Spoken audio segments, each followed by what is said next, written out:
Good morning, good afternoon, good evening, wherever you may be.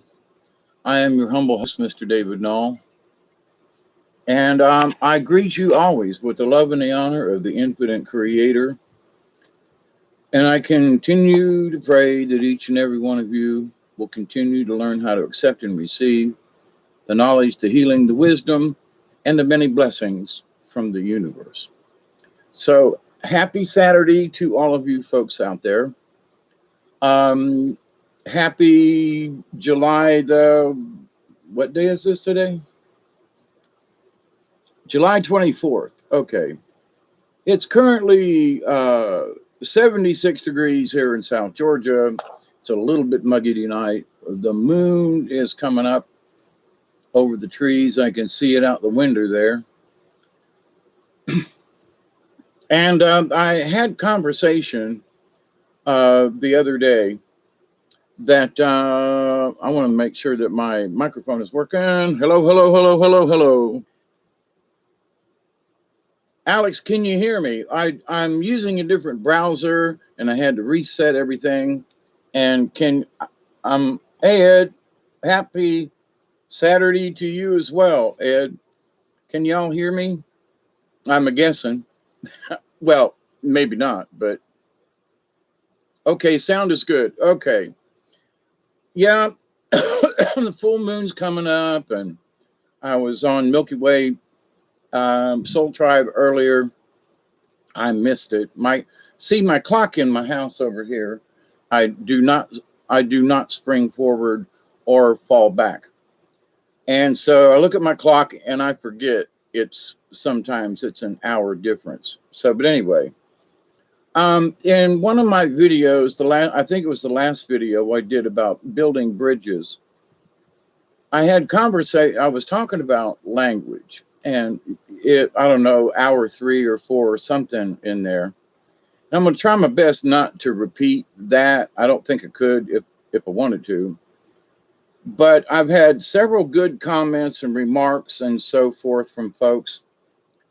And the spirits are kind of been jabbing at me a little bit. And they're like, you need to have this conversation about language.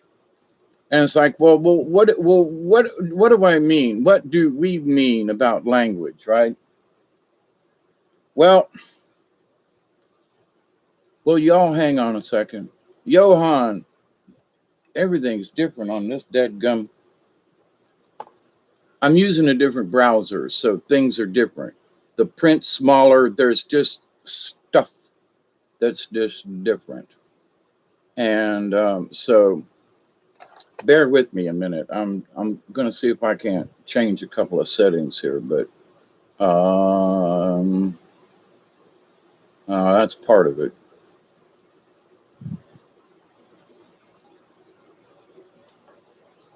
Okay.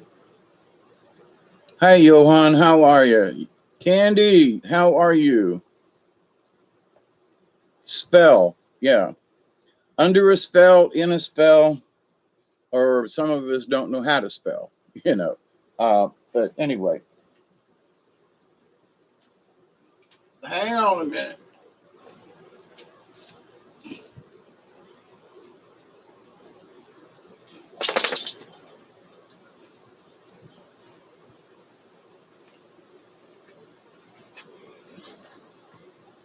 I wanted to put my shirt on so I would look presentable for y'all, even though I'm sitting here in the house and it's 11:45 at night and blah blah blah. But anyway, so there's a lot of folks that are talking about lots of different things, right? So when we listen to the news, we're listening to language that's being presented to us, but it's being presented to us, in my humble opinion, along with some other folks. Hey, Chloe, Alex, Candy Apple, Johan, if I'm missing somebody, I love you. Thank you for hanging out for a little bit. This is not supposed to be a long video, but it is important in that when we think about language barriers, in the previous video I did about building bridges and spanning the differences between us and bringing all of us closer together. Language is important, but you can be saying one thing, but your body language will be saying something else. And that was one of my problems that I had years ago. And so, and that body language and your facial expression and what you're saying. And it's like you could be saying one thing, but your face is saying another. That's body language, right? And so, in that, our hands, we use our hands to communicate and talk and so forth. And when we do that, though, guess what? It sort of turns into a sign language, even though we don't think about it that way. Many of us, we use gestures and, well, this and that and blah, blah, blah. And it's hard for me to keep my hands still. A lot of times my hands are moving, but it's below the camera, so you can't see them. But when we're talking to people and we're trying to express ourselves and so forth, our hands and our gestures, come into play. So if somebody is listening or watching or trying to understand our language, it isn't just the words we speak. It's our body language, it's our facial expression, it's the signs that we give with our hands, whether or not we're paying attention. So in this universe, there's a lot of different ways to communicate. Some people have learned how to communicate without a language, but language is that form of communication, whether it be sign language or body language or written language or spoken words, right? Spoken words are spoken words are just that. They're words spoken in the language that it was written in. So there isn't necessarily another language when we speak. However, if you're from the South, and y'all learn how to talk like Southerners kind of thing, and if you're in South Georgia and you're near Berlin, Georgia, you know that it's Berlin and not Berlin. People from out of state, out of county, out of the area know that it says it's written Berlin, but in the language that's spoken in the South, it's Berlin. So now, we say, well, things are groovy back in the days, in my hippie days. Well, things that had grooves were like records and, stuff like that, which, albums are having some kind of a comeback. But to the point, though, words change, hot to trot. Well, what does that mean these days? Are we talking about horses? So language can say something. But if you tell somebody these days, man, that's the bomb. People go, what? He's going to drop a bomb? He's got a bomb? He's got a vest on? No, it's that, the language of words has changed so that we have these little bits of, in hip hop years ago, there wasn't, in my growing up, there was no hip hop. If you were hip, you could hop around if you were an amphetamine freak or something, but to the point, though, hip hop in and of itself meant nothing until the music genres come up with it. So, you could say that you had the blues, but until blues music came out, there was more to it. You say, well, I got the blues. I got them honky tonk blues. I got them Southern Mississippi Delta blues. There are different kinds of blues in the drop a truth bomb, right? See, so what that means nowadays, if you were to, skip back in time to World War II, our lingo wouldn't work. The lingo that I grew up with, as far as,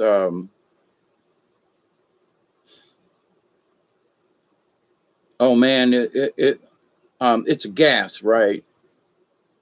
What's a gas? Well, do you say, wow, it's a gas, right? Well, I grew up at the tail end of the beatniks. Beatniks kind of sort of went into the hippie time, but in that, um, there were things that and words and phrases that if you weren't a part of the scene, now it's a clique or a clique or cliche maybe, or so you can put out a word and say it, but does it mean the same thing? So language, you can write it out in longhand, you can print it on a piece of paper, but if somebody speaks those words, then you get a better understanding of what was meant by the person or by the writer or whatever through the interpretation of the words, which helps with the language. Okay. So there are so many different levels to language. I don't think people really pay attention to it. They know it exists, and you say, well, Hawkeye, why the hell should I care? Well, because if you wish to bridge the gaps in conversation, in our languages, our language barriers, then we need to keep some of these things in mind, because you just don't want to go talking to folks in in an Islamic country and talk about bombs all the time. Well, I dropped a truth bomb, bub, it bomb bud. We have to stay away. Or if we understand our language and maybe theirs a little bit, then our communication skills will actually improve, right? Because we're aware of the language differences between cultures. I mean, in the North and in the South, they say, we say um, soda. You want to get a soda or a Coke? If we mean Coke, we don't just mean a Coca-Cola. We mean a drink. You want Coke? You want a drink? But up north, it's all about, oh, I had it and it just ran out of my mind. It's pop. Who wants a pop? And down here we go, pop. What's pop goes the weasel? Pop star, pop to us does not relate to soda, even though it's like soda pop. So somewhere along the line, I didn't find it actually in driving, on vacation. I didn't find that place where soda pop or pop was more prevalent. But when I got to Ohio, it was like pop, not soda. Okay. So somewhere in Tennessee or maybe in Kentucky, the Mason-Dixon line kind of sort of, that somewhere the language changes. You're a little further north and people up yonder say pop more than they say sodas or drinks or, Coke or, So, but anyway, that's just one of them. And years ago when we were traveling out west, we left Missouri down around Kansas City, and we had just had sweet tea for supper. We drove to South Dakota all night long, got to South Dakota. We're sitting up there at a truck stop, and I say, I would like to have some sweet tea, please. Unsweetened. I want some, tea, cold iced tea. And everybody at the counter, everybody up there turned around and looked at me like, y'all ain't from around here, but that ain't what they said. So the lady was very kind. She brought out a tea bag and a cup, hot water, and a glass of ice so I could make my own iced tea. Now, I was just like, what? A few hours earlier, we were, everybody knew about sweet tea or iced tea or whatever, but we got to South Dakota and it was like they didn't know what we were talking about. It was like iced tea. Like, well, don't you have a pitcher laying around or something? I just want some tea. Everybody around here got the same slang. Yep. So, but anyway, so where you live at, which is incorrect, by the way, Where did the moon go? Wow, that was weird. All of a sudden it moved out of that window. But anyway, so our language. So what our language may be in the area or the neighborhood where we live, or whether it's down here in the South, in South Georgia, Southwest Georgia, South Georgia's got this lingo. You go up towards Macon, no, and certain words and certain slang terms, they're similar, but not the same. You get to Atlanta, and that's a big city. And even though it's still in the South, you'll find that there are a bunch of city slickers there who don't understand, South Georgia slang. So, but this idea though, so that, our language differences are not simply the words, but what the words mean in certain areas or the connotations. If I'm in the store and I go, somebody, if there's a crowd of people and I go, let me slip by. And they go, what do you mean slip by? Let me sneak by. Can I get through? There's different ways of saying certain things. And in the South, I still have kind of sort of this, issue. And, the female genders and okay, I will say that the female gender, I guess there is still a female gender. There's male and female, right? And then there's everything else. So, but to me, the female gender is like, you'd say, hey, darling, will you give me some more tea? And you don't mean anything by it. You're not being, but it's a Southerner, it's, I don't know, it's sort of commonplace down here. And women use it to guys. They go, listen, darling, would you get me some, I need some more butter for my pancakes or whatever. Or, hey, sweetie, would you help me out? And so if you were to do that in the North or out West or something, people would take great offense to that. You see what I'm saying? But down here, you don't know someone, but you're being polite. There's a waitress at your table and you go, thank you, darling, for getting me that. Or thank you, darling.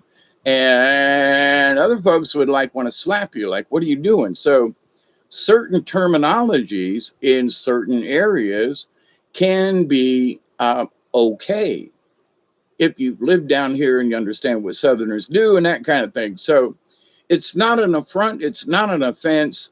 It's a colloquial kind of term, local, Southern. Okay. So, but this idea though, that if you said it to a foreigner, in their language, and you go, well, thank you, darling. He called me darling. I'm not his wife. I'm not his, whatever. I'm not his familiar. So, right, Johan. Hey, honey, thank you. So, hey, honey, can you help me out over here? Hey, darling, hey, sweetie, can you help me out over here? And it comes out of my mouth sometimes. Hey, Michelle, fish lips, kiss a frog. So, but anyway, so in this idea, and it's not just the idea of language, it is what it is. So you want to communicate with people and you say, well, how do I communicate with someone? Well, do I communicate with words? Do I write it out? Are they going to understand what I mean if I write this out? Should I write it out and then speak it, record it, and, so they can hear my voice and hear the inflections in my voice and see my hand gestures that are like floating all over the place kind of thing. So, because guess what? That is part of the story. It's part of what we wish to say and what we wish to communicate. So guess what? It's also a part of our language. But not everybody speaks the same language, even down here in the South, okay? So why? Because there are Northerners, damn Yankees, that have come down here and have stayed. I want to slap some of them for their behavior, but, over time, maybe they will learn to be true Southerners. Chloe says, I love when I come down to my gravel driveway and there's a group of deer on both sides grazing. At first, they always look startled, but the moment I roll down my window and start speaking with them, they just calm down and stay while I drive by. It's interesting, yeah. So, speaking calmly, if a dog's barking at you and you're inside the car, just calm down and stay a while. Yeah, and I've talked about this where I have, I have mimicked, copied, or whatever different, dialects, languages, and so forth. And I had, when I was studying about the Brooklyn, and I haven't spoken in a while, so I might be, but, I was like, geez, guys, gals, I wonder where you're from up there, And I did a play, and there were people it was a dinner theater, and people at one particular table swore that I was from New York and could break it down to what borough I lived in. And then when I broke character and I said, I'm sorry, y'all, but I'm just from South Georgia. I've never been to New York. And they were like, what? But the person that I studied with and listened to was a cop in the Bronx. He grew up there, okay? And for 20 years was a cop in New York City.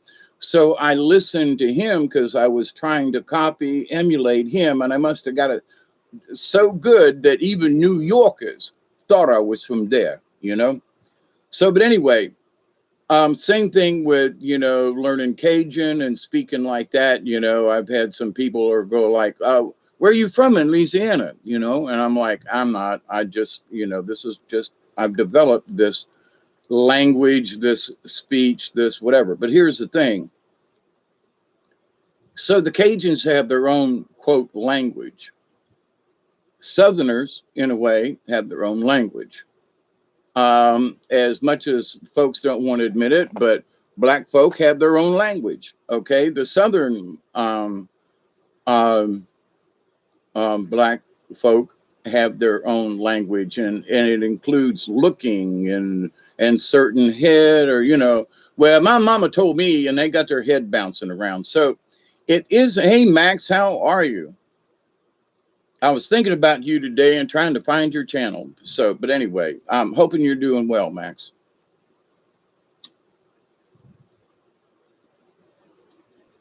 I'm on a different browser tonight, everybody. So let me know if it's good, bad, jumpy, or not. Hey, Project. I'm using the Brave browser for this instead of my Chrome browser. So,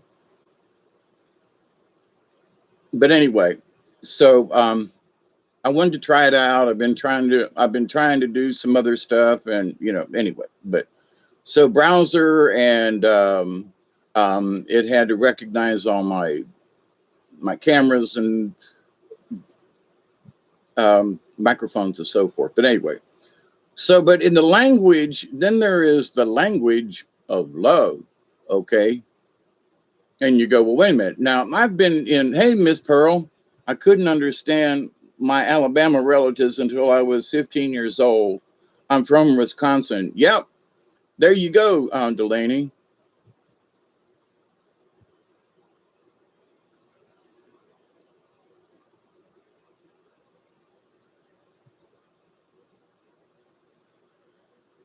Thanks, Max. I don't have any apps. I don't have a cell phone or anything like that. And apps don't really work on these computers through Chrome and all that. They just don't really. They really just don't. But anyway. But I was thinking about you, and good thoughts, Max, as I've been thinking about all y'all. But to the point, so about this language thing, the language barrier, is it really a barrier? Only if we allow it to be, So in my previous video, and I'm going to start a series, and they're going to be roughly 1 hour long. And I'm going to bring up a particular subject per night or per video, so that, after an hour, hopefully I'll be able to wrap it up. But it will be in how to change your words so that you are speaking in the positive. And but one of the things that I would like for you all to like get it in, see, like for y'all, I would like for all of you, y'all, I'm playing with the words tonight, but I would like for y'all to understand something. In order to speak in the positive, in order to be a part of, this speaking in the positive and being in the positive and so forth, it's really not that hard, but you got to listen to yourself. It doesn't come from anybody else. There is no outside source. Now I'm going to try to help you all and to teach those of you who are interested in speaking in the positive and how we change our outlook of things, especially to other people who are watching our body language. They're watching our facial expressions. They're listening to us in our dialect from wherever we may be from, wherever we're at. I'm picking on that one tonight. But there's some very intelligent people that are just, the last word in the sentence is at, and that's just not right. I can't explain it, but to the point anyway. So, but when you become aware of what you're saying, and you might be pissed off in your brain, but if you want to get your point across, then you've got to, change your facial expressions to not, well, I was talking positively to them. Yeah, but your face said that you were pissed. Well, what do you mean? Well, you had a conversation with them, right? Yeah. Did you have it face to face? Yeah. And so you were so really pissed, but you said, well, I'm not really pissed about this. I'm, rah, rah, rah, rah, rah. Oh, whoa, but your body language, that other language that's connected is telling people otherwise. So in wanting, and that's the big thing, it's up to you to decide. Do you want to speak in the positive? Do you want people to understand you better? Do you want to quit being, a negative Nelly or Nancy or Ned or Numchucks or whoever? And a lot of times it's in how we phrase what we wish to say, how we wished, our brains thinking. But, I swear to you that if you practice it and start using it, you will realize how much you may have been speaking in the negative. Like, oh, some bitch, I didn't realize that I was speaking that way. Because a lot of times you're not listening to what you're saying. You're thinking it and you're speaking it, but you're not listening. So one of the biggest things that you have to do about language is listen to yourself. Do I really want to say it this way? Are these the words that I, wish to choose? And if you say something, if you stop and go, I'm sorry, let me take that back. Let me rephrase that. If you said something and somebody's starting to get pissed or whatever, but you realize as it came out of your mouth, and look at them and say, I realized as soon as it came out of my mouth, that's not really what I want to say or how I want to say it. Please excuse me. Let me rephrase that. And you will put out a fire before it ever gets started. You might have a lighter lit, by the words that you speak. But if you immediately stop and go, I'm sorry, I'm, and apologize, and the person on the other end listening is going to go, what'd you say? But I forget I said it. Let me put it this way. And during that time, it gives your brain a little chance to think about it and say, I really didn't want to phrase it that way. How can I change those words around? And let me change my, as soon as whatever you said, as soon as you say, oh, I'm sorry, as soon as I heard that, I realized that's not how I wanted to say it or whatever. So immediately you have put out that fire. You just stomped on the flames. So what do you wish to do with that? Now, if you're angry, how do you want to be angry? And there are ways to be angry. You can pout off and spart off and, you some bitch, you don't ever listen to you, man. But okay. So there are times to be angry, but you don't have to be livid. You know what I mean? Livid. What do you mean? Oh, I'm going to kill you. You don't have to go there. You know what I mean? So this idea of language or body language and also it's the sigh language. It's that, this third eye discussion. If you've been around certain people and, you sort of got a connection, then they're also picking up your psi energy, PSI, psi. So that now you've got well, to use the word unknown, but to other folks, it's unknown. But you can express yourself so vehemently if you're angry that death is coming from your forehead out to the universe,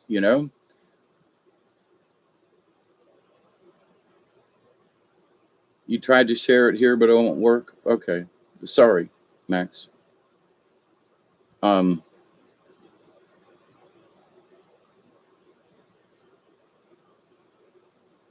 turn off your autocorrect pad. Yep.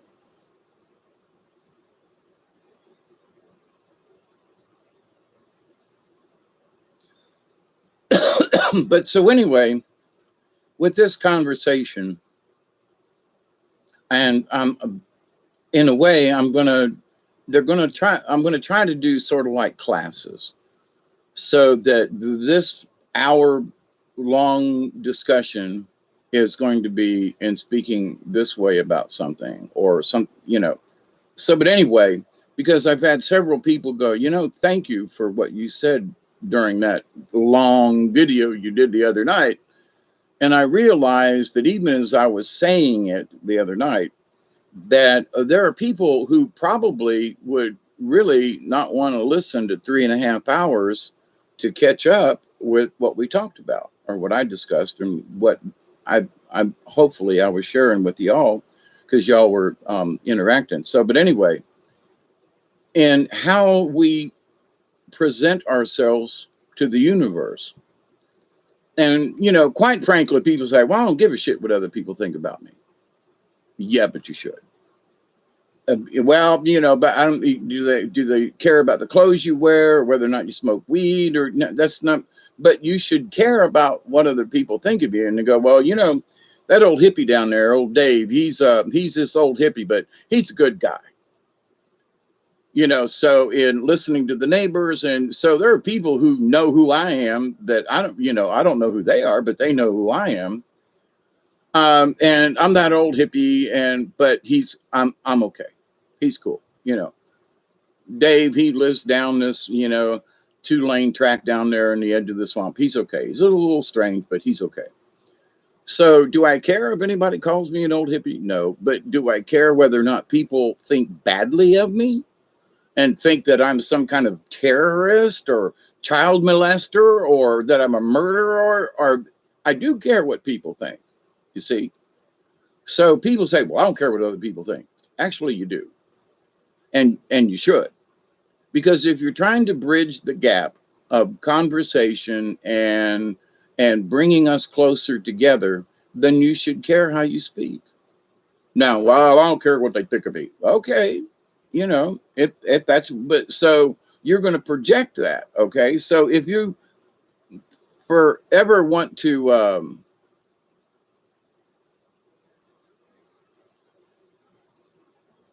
oh, is Barry in the house? I see the numbers are jumping. We got 5 minutes before 20, and I'm kind of sort of ready. I'm actually beyond ready.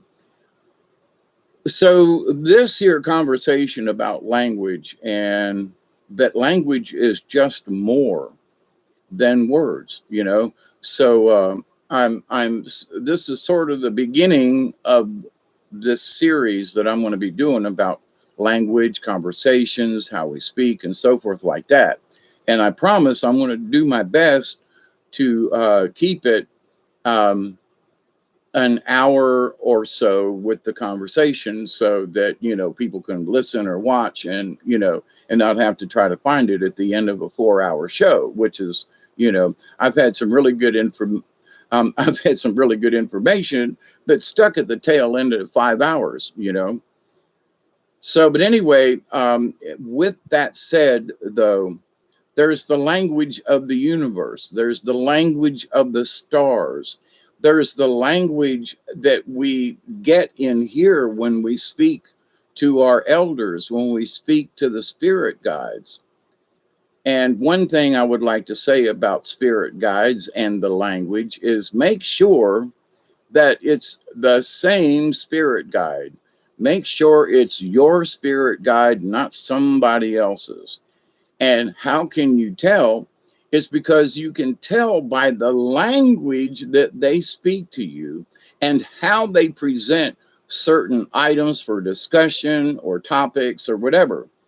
So I'm going to use this because he said it before. He was using his dowsing or something to pendulum. That's what it was, to see if those were his spirit guides or whatever. Well, here's the thing. Other spirits can intercede and intersect and compromise some of those what you think is coming from your spirit guide is a neighboring entity that's pushing that pendulum, and you think, well, it's my spirit guide. So you can ask them, you can go, is this the party to whom I'm speaking? And the pendulum will go, oh yeah, we're the guys. Are they going to lie to you? How are you going to know, for example? And Isby, I love you, I do, but for those people who are relying on external things like a pendulum or rods or whatever to convince them that they've got the right spirit guide, you should be able to know simply by listening to the language that they speak. And a year or so ago, some things changed around here and the language changed. And I talked about this a year or so ago, and I said, something's different.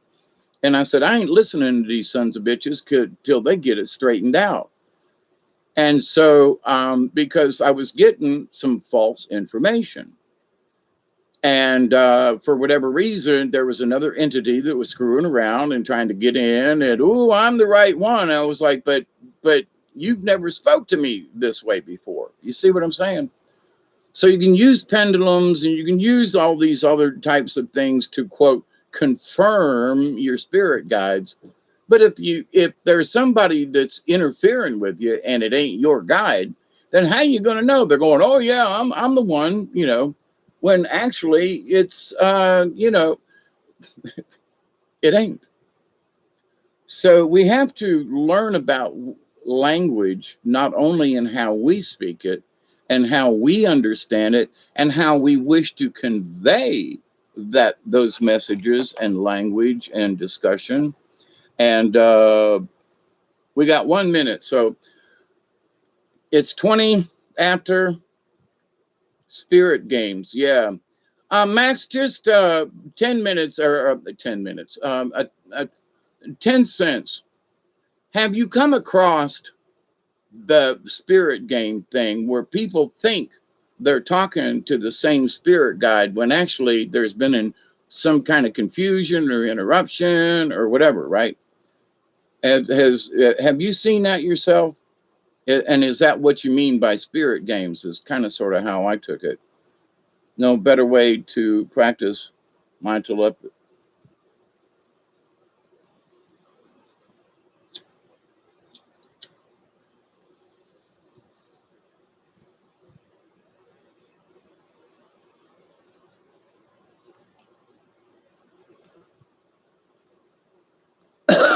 Telepathy is much like is much like medicine. You keep practicing. Woo! I don't know what I put in here, but boy, howdy.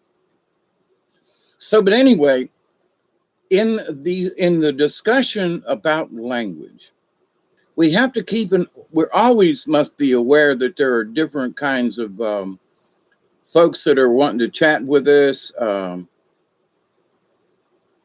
Gotta smoke that one. Yep.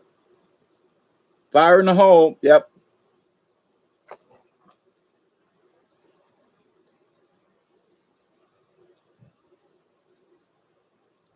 Some spirits just seem to want the interaction, whether they are a guide or a trickster. I would agree with that, Max. So, and over the years, there are those messages that I would say that you could say, one could say, well, that came from the spirits. Okay, but did it come from my spirit guide, or did it come from the spirits, plural, hey, Witch Moon, I got your messages, and this is kind of sort of for you in a way. This you, I'm going to blame this video on you, but no, in your comments about words and so forth, and what you said about you learning sign language. There is sign language that is used across the world, and then there's sign language between two people. Okay. And it's like the phone rings and you could look at somebody and go like, you gonna get that? Or, you're gonna, there's an unwritten language. I've seen people in the parking lot. It just happened to be two black men. This was years ago. It was, hi, Joe. Hey, Stan. Yeah, y'all okay? We fine. What about Saturday? Yeah, we coming. How about, yeah, they coming too. What about, yeah, they're gonna be there. And there was this whole conversation between these two gentlemen.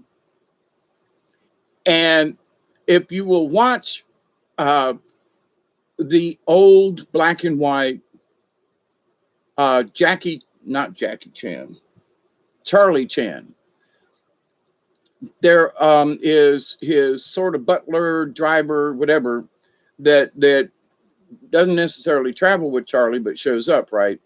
A black gentleman, funnier than hell. And he's got a companion that he bumps into on a lot of times. And they have these conversations between the two of them. So there's a lot of words left out. Why? Because these two gentlemen know each other. They know similar situations and so forth and that kind of thing.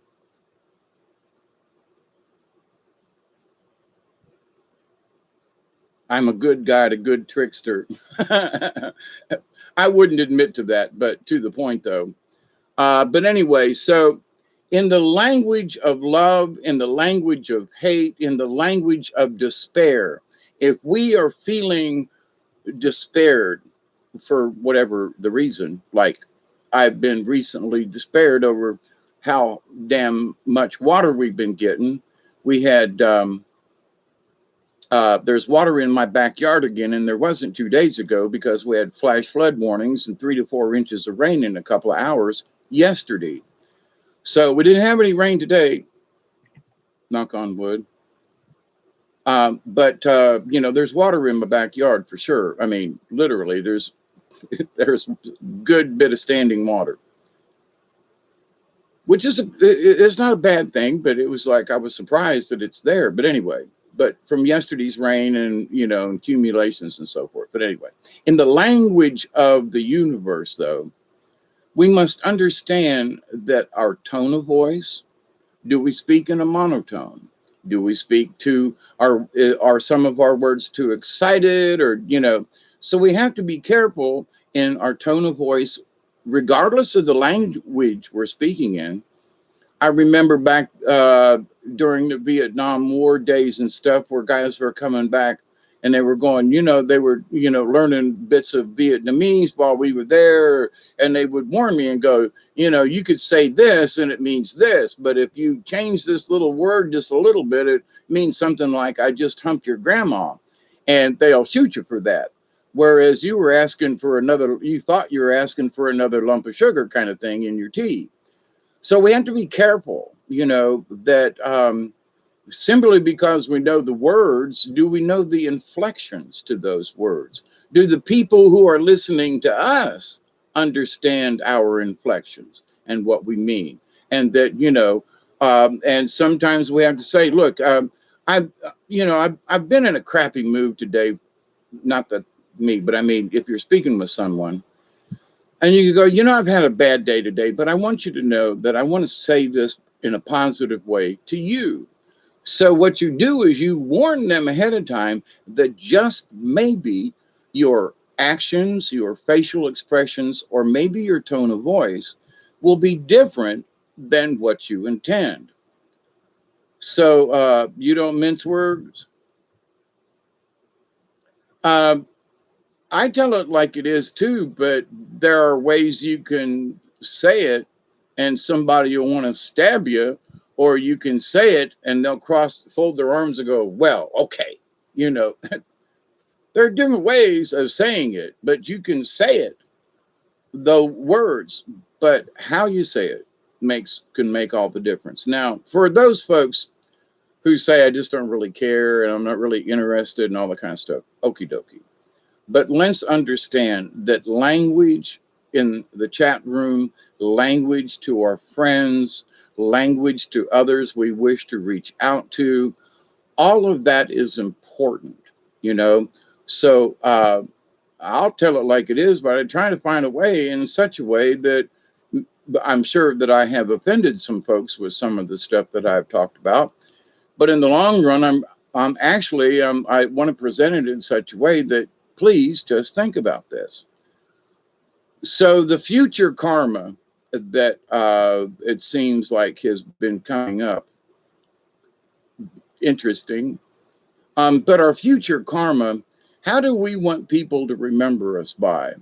And this is what I asked myself years ago, and when I was doing theater, and there were some folks in theater that because of my tone of voice, um, spirit guides should have a different light or feel. If they cannot maintain that emanation, they are probably faking. There you go. That's a good one, Max. Thank you.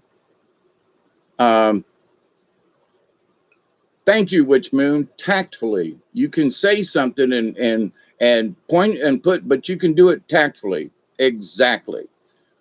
So that's why if y'all come and hang out when I do these particular videos about language and speaking in the positive, and I probably got about at least 3 hours of and in that I'm probably going to do a show that's going to be more I say committed, but pertaining to like I did the other night about autistic children, and I keep thinking about my niece, my grandniece, my brother's granddaughter, and how she acts and her, and it's like, so how do we help her to grow up without, being that over domineering parent and without being, but to be able to give her confidence and to help her to grow and become an adult, even though in her tiny I shouldn't say tiny little brain, but in her brain, she's still in the third grade, and fourth grade. So she's intelligent, but and that way, you got to be cool to be kind. That in the right man, gotta be cool to be kind. There you go. But to the point, though, so I'm hoping that it will help folks because the biggest thing, and you can start right now, listen to what you're saying. There are folks who type stuff out, but they ain't reading it, Not y'all. You all do pretty good most of the time. I mean, there is someone or, but most of you that hang out in here, you're cool with your words and you can put it, you know what words might set people off or whatever, and you're paying attention to the language that you use. Cruel to be kind. There you go. But I saw that, Johan. You got to be cool to be kind. But anyway,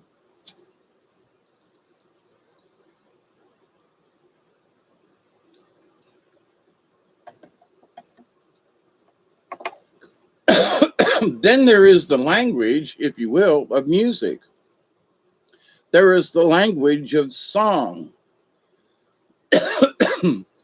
I have heard, Russian music, and I do not know what they're saying. I do not know what they're singing, but the melody and the tune and the way the music is played, the balalakas in the background, and I don't have to know exactly what they're saying, but I know that it's heartfelt. I know that it's sincere, and so there is communication, and then there's language. So we can use language to communicate, but we can also communicate in other ways through music. I'm going to play a song. Okay. Well, the Russians might not know the words to an American song, but they hear the thing and they might get the gist of it. You gotta be cool to be kind, blah, blah, blah, don't worry, be happy now. Do, do, do, do, do, do, do, do, do, do. Don't worry. Do, do, do, do, do, do. Be happy now. Do, do, do, do, do. Here's a little song I wrote. I want to sing it note for note. Don't worry, be happy.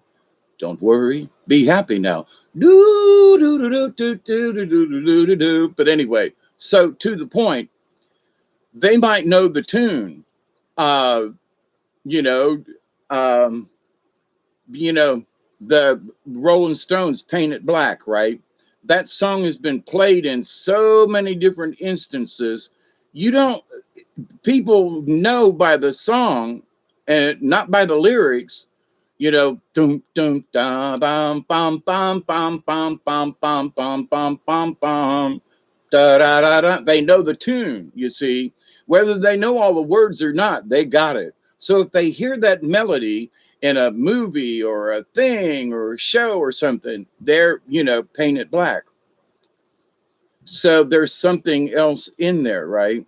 So if a Jimi Hendrix song or a reggae song breaks out, Bob Marley song, people will dance to the tune, even though they might not know the words or completely understand.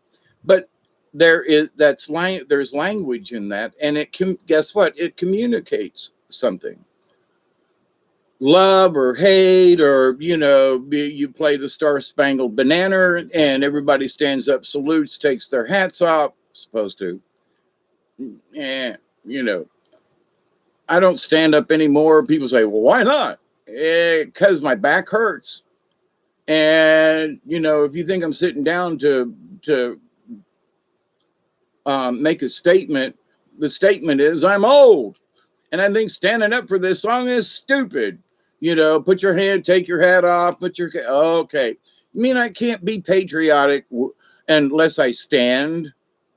So part of me for a lot of years is by standing for the national anthem. Why? Because they tell you to. So now I'm not against the national anthem, don't get me wrong, but to the point though, what does that communicate? So if I'm tired, my leg hurts, and my back is killing me, and I don't stand up, does that mean somehow I'm now a part of Black Lives Matter or the NFL, or am I making a statement? And it could be that my back just hurts and I don't want to stand up. No offense to the universe and to the, put your hand over your heart, take your hat off. Okay. Is all of that really necessary? I mean, so when I was videotaping things as a cameraman for football games and stuff, there were people who were like, but you didn't take your hat off. Well, I would wear my cap backwards, and I could see through the viewfinder, and, and sometimes I pulled it around because the stadium lights and I couldn't see the video. And so I didn't take my hat off. Well, but I'm videotaping here. I'm sorry, but I'm listening, everybody. I'm kind of sort of participating, but I'm not. I'm a bystander and I'm recording what's going on. But you didn't take your hat off. You should have stood up. But I'm videotaping. Pay attention here. I'm videotaping. I'm busy. I can't do what's required of me. Oh, but now all of a sudden, you see, so there is the communication. There is, well, you didn't stand up, or you stood up and we're supposed to sit down. Uh, G'day, Maverick. Oh, and Brandy Robinson, how are you? In the sunshine of my love.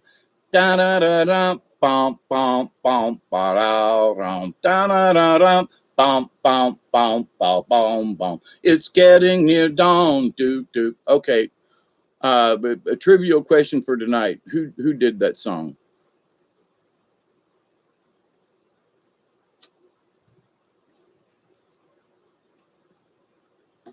So, but anyway,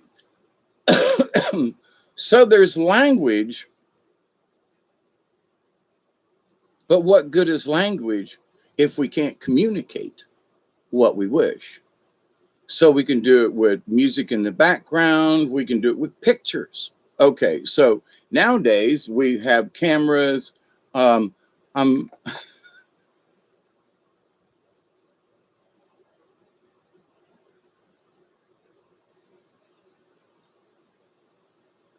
Eric Clapton. You're closer. It wasn't Iron Butterfly. No. It's getting near dawn. It was Cream. Ha! Which moon got it? Yep, Eric Clapton. It's Cream. Yep. I'll be with you now, my love. I'll be with you till the he's a anyway. Da da da dum bum bum bum ba da dum da da da dum bum bum bum bum bum. Anyway, so Cream. This is Name That Tune night here on this Saturday night in Southwest Georgia. I love you all. See, I come on sometimes and I'm like, yeah, they want me to talk about this stuff and have a conversation. And then sometimes I just want to be freaking nutty, sing songs that, hey, name that tune. Not that I have any prizes, but, name that tune. Or, the band a lot of times. I can sort of remember the tune sometime, or, I'll remember the tune, but I won't remember all the words, and I can't remember the name of the damn song and or who. I can hear them playing in the background, but I can't name the band. So Ed, y'all are great. It's sort of see, that's this sigh energy that we're all kind of thinking of the song, and it's like, now who did that? So and it was similar to Iron Butterfly. I got to admit, Max, and it could have been my rendition, but it was Cream. Eric Clapton. But in that, trying to put that out there, I knew who it was, right? But anyway, so, and how we can pick up on that frequency that we're sending out. And somebody go, I was just thinking of that song, or that song just came to my mind. Well, we're sharing this psi energy with each other. We're being paranormal when we exchange our thoughts, and when we all get in here and share these common frequencies with each other, we're literally hearing each other's thoughts in a way now. So with that said, so we're communicating above language, okay, in a higher plane. So where communication and language are not necessarily always the same. You know what I mean? Because we can communicate with our thoughts and our love, but there aren't any words involved. So would that be emotional language? Our emotions, our psi abilities, the parapsychology, you know what I'm saying? So in this idea of language, there's language and then there's communication. So language is just a bunch of words until it communicates something to somebody somewhere. If I write a poem, or I've got stuff that's down here, it written in my books that I've written down. They've been written it's a language. There's a story or something about it, but they're just words on a page unless somebody picks them up and reads them, either to themselves or aloud or with a recording or something like that. Telepathy, absolutely.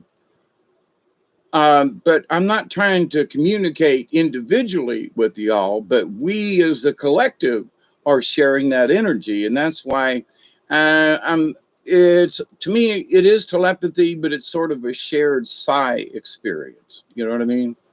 Iron Butterfly has a video, has a version, but Eric Clapton wrote it. And Cream was the first to put it out. Because I had the 45. That's how I know.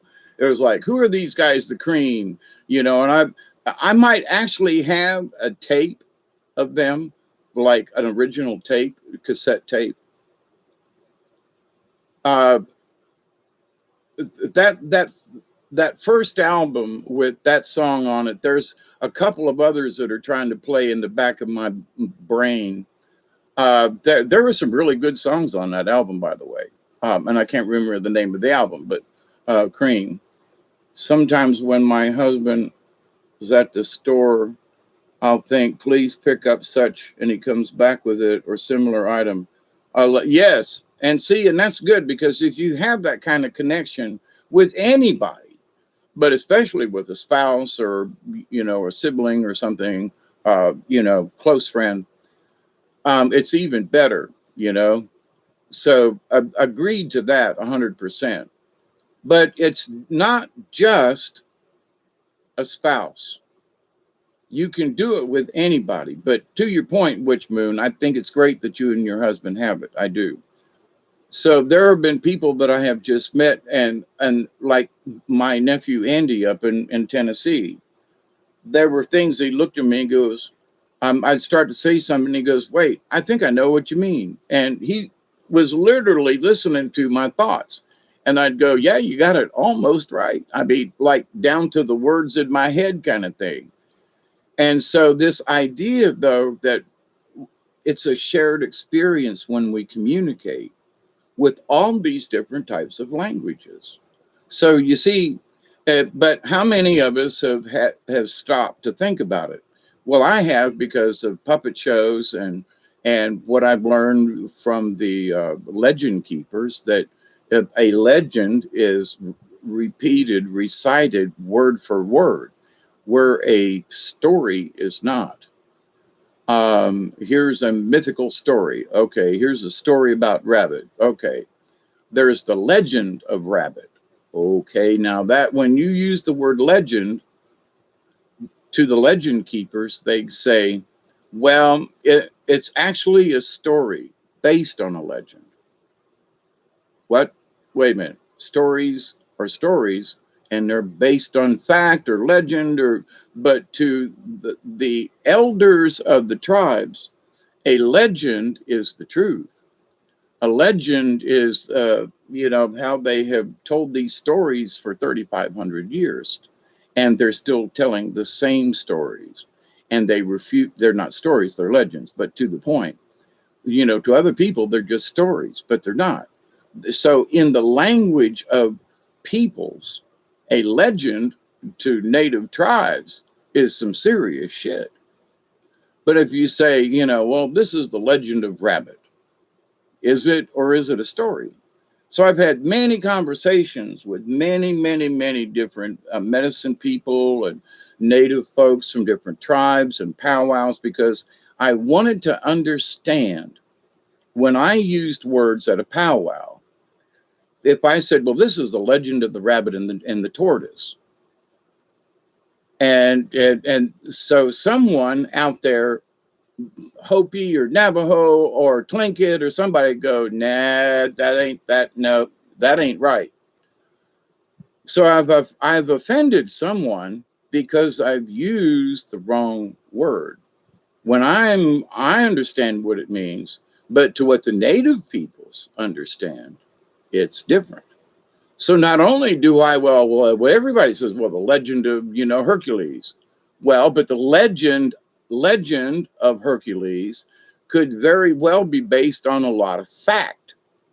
So it isn't just a story, it is based on, so it falls in the category of legend. Now you say, well, Hawkeye, what the hell does any of this mean? Well, because if you're speaking to someone in Russia and you use a certain terminology, they can absolutely misunderstand what you're trying to say because of our phraseology. So if you stick to simple things like, instead of, well, there's this legend, stick with story until you get used to being able to communicate with each other. Use common phrases versus, trying to show how, erudite you are, how smart you are, how, by bilingual something, no, just stay out, keep it simple, especially if you don't know the language. But if you don't know the region either, like the story an hour ago, the true story of when, we left Missouri, and depending on where you are, it's Missouri. So we left Missouri and headed for South Dakota. And, I asked for iced tea, and they didn't know what the hell I was talking about.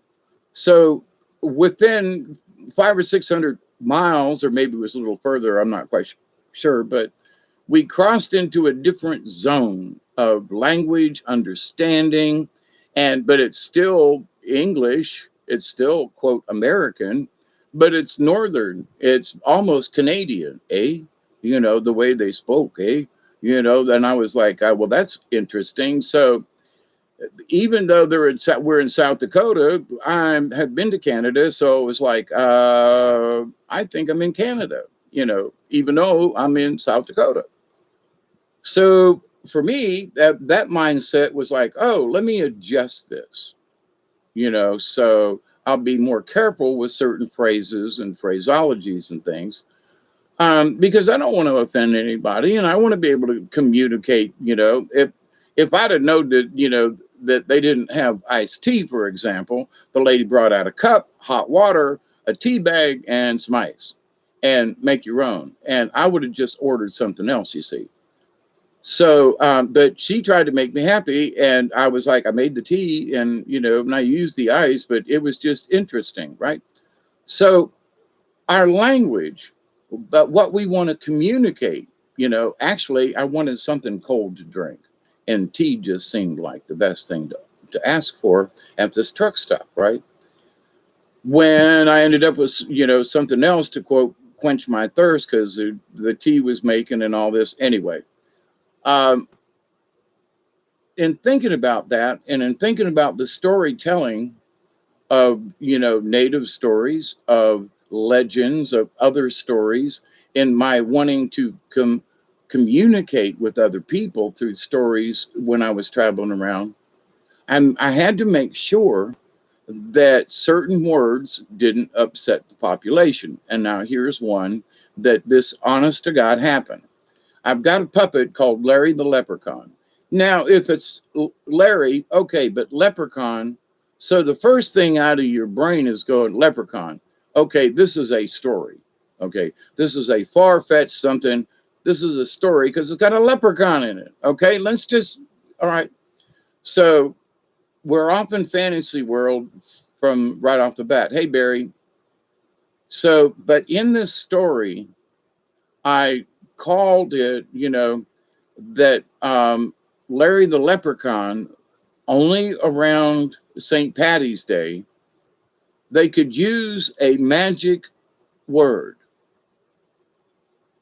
And when I used the word magic in my introduction, half of the people in the audiences grabbed their children and left. And I was at several libraries. One of them was in Adel, Georgia, on just off the interstate there on 75 there. But anyway, so I'm at the library there, and I'm like, what's up with that? Why did these people leave? And they said, because you used this leprechaun. Okay, it's a leprechaun. is going to the Magic Mountain. Whoops, there's magic. But you all go to Disney World and they got a Magic Mountain there. Doesn't count. But in telling this story, I had used the Magic Mountain and I had used a magic word. I might have even said spell, but I said there's a magic word that you can use and that made leprechauns invisible on St. Patty's Day, so anybody not wearing green could go around and pinch them. Okay, that's the story. So different puppets would come out, and Larry would sneak up behind them and pinch them, and you know. So, but I said the word magic. The fact that I said there's a magic word. Well, I knew better than to use the word spell. And I said, but, you know, it went to Magic Mountain. But I'm thinking, you know, everybody's heard Disney World Magic, right? So I changed two words. Actually, I changed one word, but into two. So Larry the Leprechaun went to the Misty Mountains, sort of like in The Hobbit, and that he went to the Misty Mountain to learn a secret word. Okay? Secret word, not magic word. Not Magic Mountain, but Misty Mountain. And all of a sudden, after I changed those items in the story, no one was ever offended. Nobody got up when I started to tell the story of Larry the Leprechaun. And, you know, why? Because I changed two words. I noticed my audience, and especially down here in the Bible Belt, you know, Satan and magic and that, they just don't, they'll talk about it and they'll watch shows on Netflix, but, you know, they really, well, not everybody does, but to the point though. And that was 20 something years ago. And people were trying to keep magic and that kind of thing and spell casting and all that, it's a leprechaun and it's a puppet. It's a fantasy. We have to go there. But understanding language and how it affects people. So do I know that changing a word or two in a story or a title or something can make all the difference in the world? You betcha. So there are people who go, oh, David, don't matter. Yes, it does. And I've found out in many different ways. I've tried stories out using certain words and stuff. And to look at the reaction and see if anybody in the audience is like cringing. If somebody's grabbing their kid and toting them off, we're not going to listen to that. You have to pay attention. So in the long run, though, people say, well, you know, do you really care what other people think? And the answer was no, I don't really care what other people think, and that I'm a puppeteer, I'm telling silly stories, I'm here to make people laugh, and you know, I also maybe teach a little thing, and you know, about how to use recycled items to build a puppet and how to be creative. But you know, generally, if somebody doesn't understand what I'm doing, it's no skin off my back. In a way, I don't care. But in a way, I do care in that the way, quote, the public who is watching what I do or listening or paying attention, I don't want to offend them. So a potential audience goer or supporter for puppetry and storytelling and that kind of thing. And like as a shaman in training, you learn to try to use the words that will be easy for people to understand without getting too complicated. I know I've gotten very complicated sometimes, but in the general overall, let's talk about this. So this first in this edition of language and its meanings and how we use it and speak it, the first honest to God important thing we need to understand is we need to be aware that it does matter. Well, I don't care what people think. Stop saying that. If you're going to be involved in chat rooms and things and stuff, then you really do. You need to understand that what you're saying, people are reading, people are reacting to, and you say, well, I don't really care. Yes, you do. Down deep inside, if you have love for the universe and you're trying to be a better person, then you really do care. Now, how you say the words is what's important. And you can, so like the do it tactfully, right? So this idea that we just get ourselves set in stone that, well, I don't really care what anybody thinks. Yeah, you do. Well, this is how I feel. And okay, that's how you feel. I can respect that, but you don't have to be offstandish about it. You don't have to shove it down my throat every time we have a conversation. Well, I don't give a damn what you think. This is how I feel. Okay, all right. That messes up having a conversation right there. You know what I mean? Dialogue. Wow, I'm the way I am. Okay, I see it, I hear it, and I can smell it from across the room, and I can feel it up here. Stop it, you're hurting me. But in this understanding of, wait a minute, I don't really care what people think, but I don't want them to get the wrong idea. I don't want them to get the wrong impression. I don't want them to, go off because of something I said or wrote down or something that people are going to be offended and they're going to, talk and say, that guy, Hawkeye, he's putting everybody down all the time. And he's, no, I don't want that. No. Come on in. Let's have conversation. Let's have conversation, right? Let's open up the dialogue, but let's make sure we can all understand what we're trying to communicate with whatever language we're using, with whatever Southern drawl or North, Canadian kind of accent to it. And there is the Midwestern, which there doesn't seem to be any kind of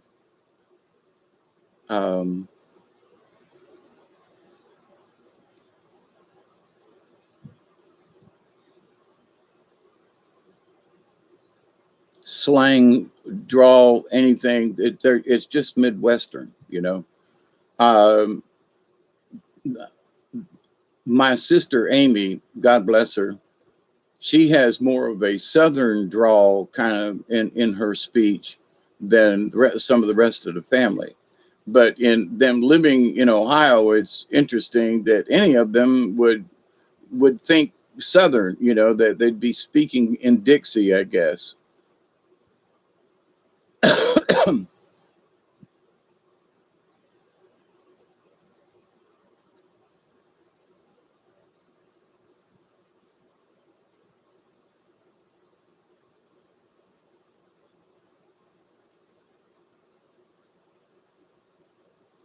Oh, why don't you come with me, little girl, on a magic carpet ride? You don't know what we can see. Why don't you come with me, little girl? Dun, dun, dun, dun, dun, dun. Close your eyes now. Look inside, girl. Let the sound take you away. Yep, they did some good music. There was some good music back in the day. I'm telling you, the music nowadays, I don't know if they're going to remember it in 10 years or 20 years, but there are people who know who Grand Funk Railroad are and who the Cream are and who, all these, it's interesting. Just saying. I think hippiedom is almost resurfacing, if you will. A lot of folks that are like painting peace signs on them and stuff, and that's interesting. The language hasn't changed, but the use or non-use of certain phrases and language and ideas, pictures. A picture says 1,000 words, right? So if you show someone a picture, is that communication? Is that language? See, there's another form of communication, another form of language. So we have to understand that whatever it is that we're presenting now, if you're talking with your neighbor and you're sitting around and having a beer or a smoke or whatever, you still don't want to present yourself as a dickhead, okay, male or female or otherwise. You just don't want to go there, right? I'm gonna make you love me. Yes, I will. Anyway, no, but you want to have people understand that you can be a cooperative being, that we can have dialogue without, excess anger, or, that we can choose our words and have conversation. So there are those people who are just going to be dickheads, and that's it. Male and female, they're just there. No matter what you say, no matter what you do, that's just how those people seem to be. But we still don't want to be like them, so we try to be not overly nice, but cautious in what we say around them, because we don't want to set these dickheads off, right?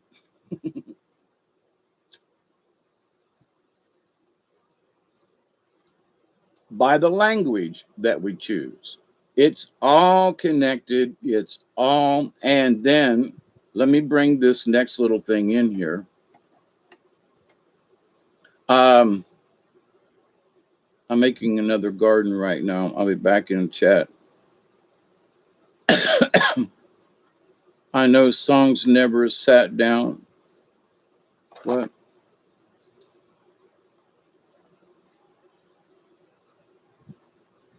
Seems like a Buffalo Springfield. Yeah. Oh my God. Oh yeah. Hot chocolate. Yeah. Dum dum dum dum da dum bum bum bum bum bum ba da bum bum bum bum ba da bum bum ba dum bum bum bum bum bum bum. Yeah, that too. I think that was by Hot Chocolate. Our opinions are like a-holes. Everybody's got one. However, just because you got one does not give you the right to be one. Thank you, Maverick. That's very well put. But also with that said, so it's like, we say we don't care, well, I don't really care what people think, but I do, you know what I mean? So, and are people going to agree with me 100% or 90% or 80% or 50? I don't, in that, it's not that I want people to believe me. Oh, I've never talked about, you're my follower. No, we're friends. We're having conversation here, right? And I'm not a priest or some kind of whatever. I'm just a person who's learned a few things in my lifetime here on this planet, and I'm still working on it. So, but I realize that each of us has this potential. So why not all of us use it? So here's the thing. You say, I don't care what people think, but maybe you should. Well, these sons of bitches are always pissing me off. Okay, all right. You can say that, but are you going to live it? Maybe that's where livid came in. Livid. Interesting. But to the point though, so you say, well, do I really care about what people think of me? Let's look at it cosmically. Let's look at it from an energetic standpoint. What do you want the universe to think of you about this? What? Right. Well, wait a minute. So, I don't care what people think. I don't care what the universe thinks. I'm my own entity. I'm my own being. I'm my own. Yeah. Well, that means that you don't want to cooperate. That's the message you're sending out. That's the communication. Well, I don't care. I don't. Hey, Isby, glad you're here. I would use you as an example earlier, but with love and kindness.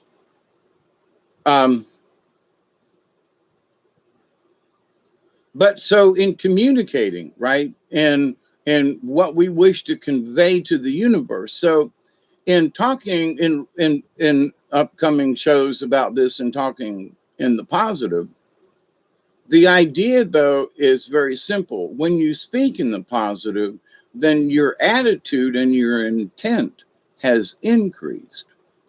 And you say, well, what do you mean increased? Well, there are people who are putting out love intentions into the universe, but without their own awareness, they're actually speaking in the negative a lot of times. And they're simply not aware of it. So I'd be not to criticize or whatever, but there are people out there, oh, but my intent is, yeah, and I want love in the universe. But when you listen and you see some of their actions, you go, ooh, there's a mix up somewhere along in there. I think they're confused in that they're not conveying facial and expressions and so forth that they really do want to send good stuff, because they honestly simply don't realize they're speaking in the negative, or in a, let's say, a non-positive way. So you're saying these things, you want these things, you want your intent to the universe to get across. But if it's being confused with the language, but you're speaking it into the universe, then you're speaking a wrong intent. You see, the energy, well, I love the world except them fucking Russians, Well, I love the world except them goddamn aliens. I love the world, but that, no. That's a really bad example, but to the point though, there are folks that are sort of like that, and about different things, right? But their intent to the universe is love and honor and, Bosto and all this kind of stuff. And okay.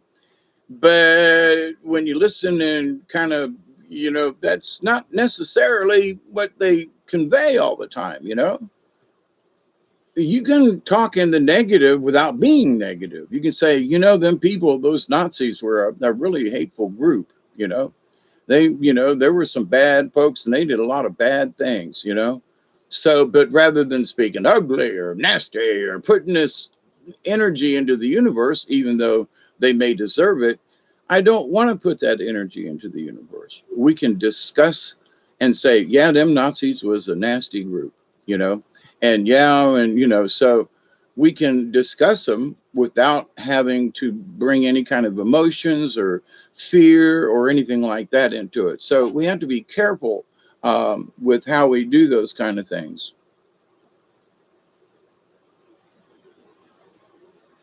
I like it's a reference, but I want to go home with ET. Right.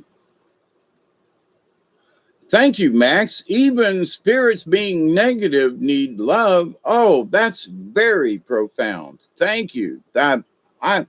And what I was understanding myself in the shaman training, and I've talked about this before, but it is so important that, I was like, all you negative spirits, go away. You're not wanted here, and all this kind of thing, and really shooting out the juice and go away, and you're not welcome here, and all this. Oh my God.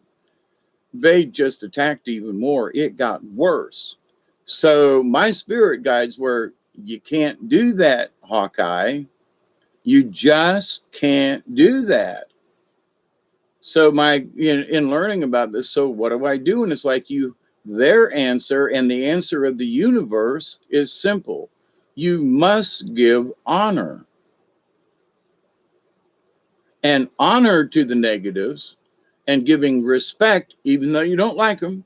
Well, there's a Democrat over there, but hi, Democrat, how are you? I see you over there. But the idea, though, that if you show respect and honor, even though, they know that we don't get along, the honor of that, though, shows love. Think about it. The eternal love, honor, and respect, right? If you don't honor and respect someone, you can't love them. So there are people who send love to the universe, but hate a bunch of stuff. And they use the word, I hate this.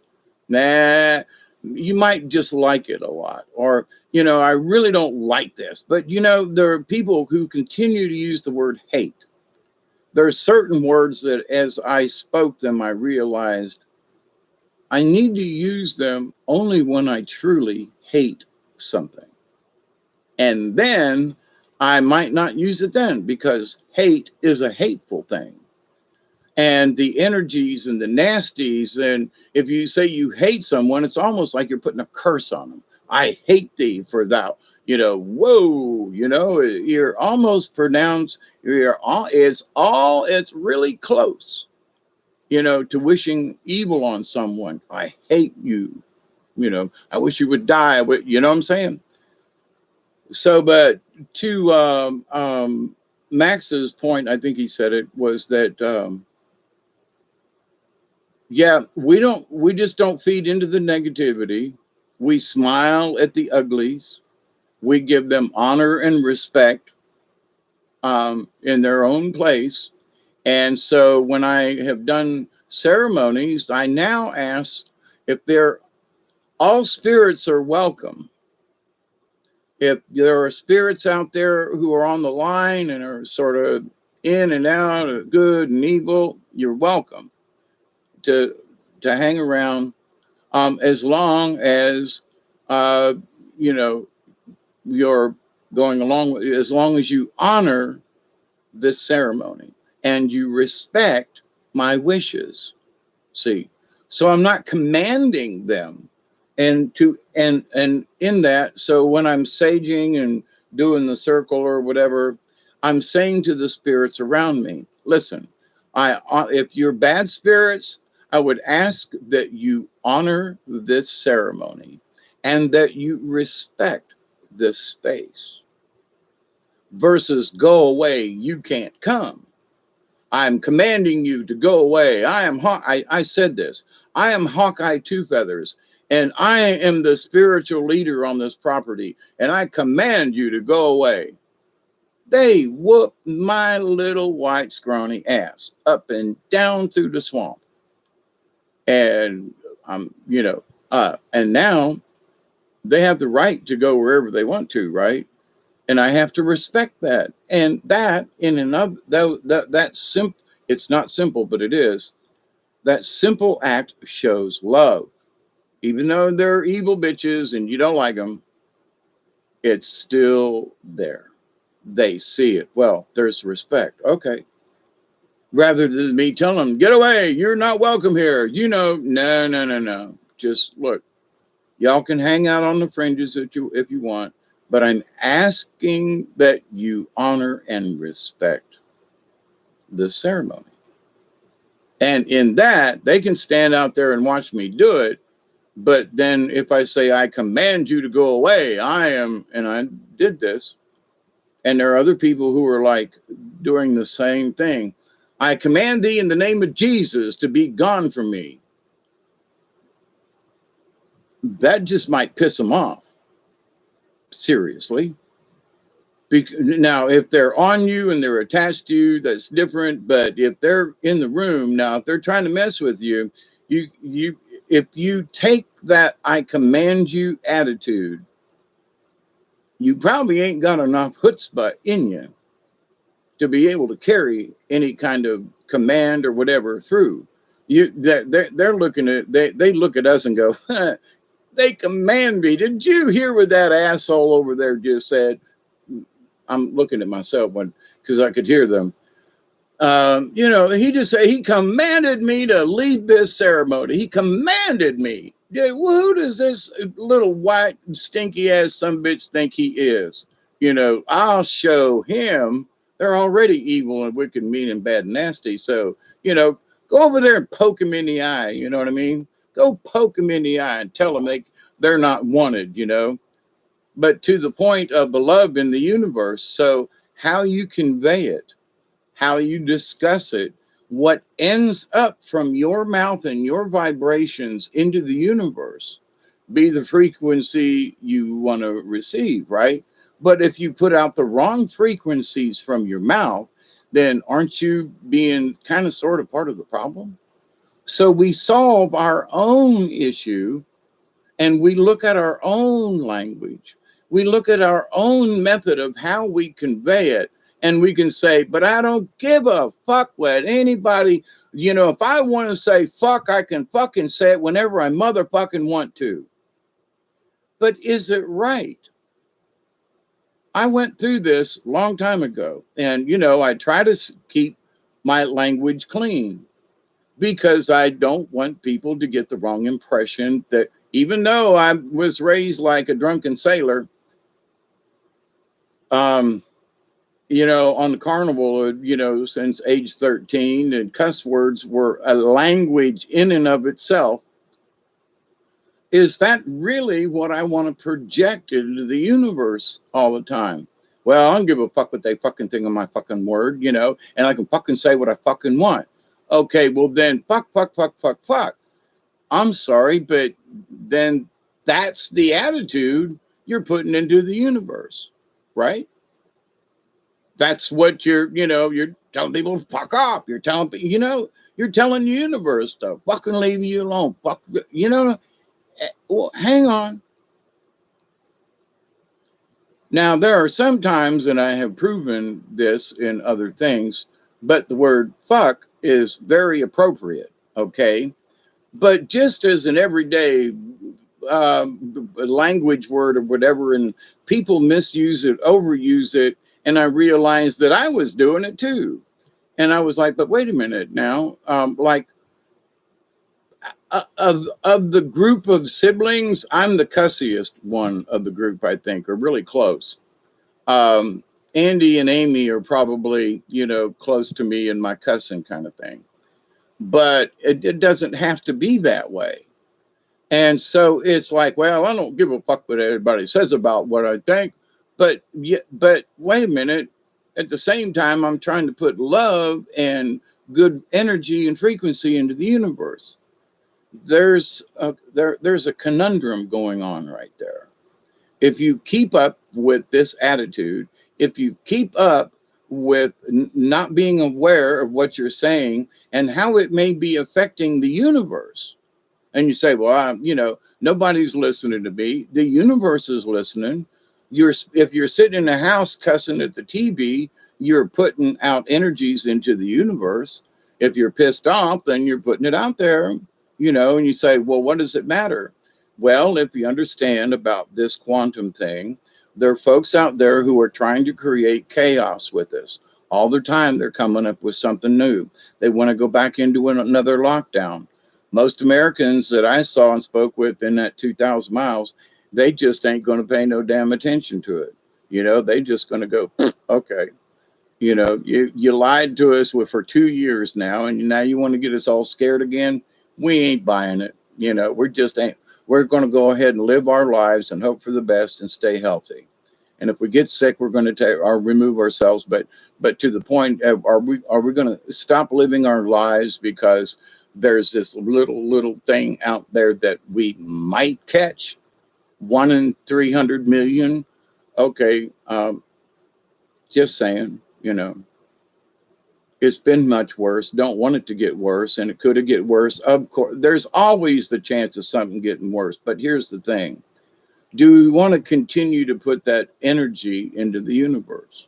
Or do we just want to go, them folks that want to do this, I'm sorry, but I personally believe it's not going to work. And leave it at that. You can talk to other people about it, and the people that I've talked to, they didn't buy it last time, or they're not going to buy it this time. So whoever is selling the snake oil, the communication that they gave us before, how they gave it to us, the language that they used, where most folks are now ignoring the language and the pictures. And, so now what? How are they going to get to us? The only other way to get to us is through our psi energy. Think about that one. But anyway, what time is it? It's 1:20. Is it a 20? It sure is. Okay. I'm going to make this 2 hours or less.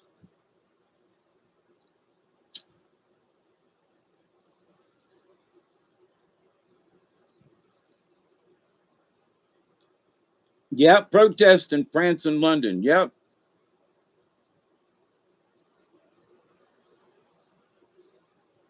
Abductees. Yep.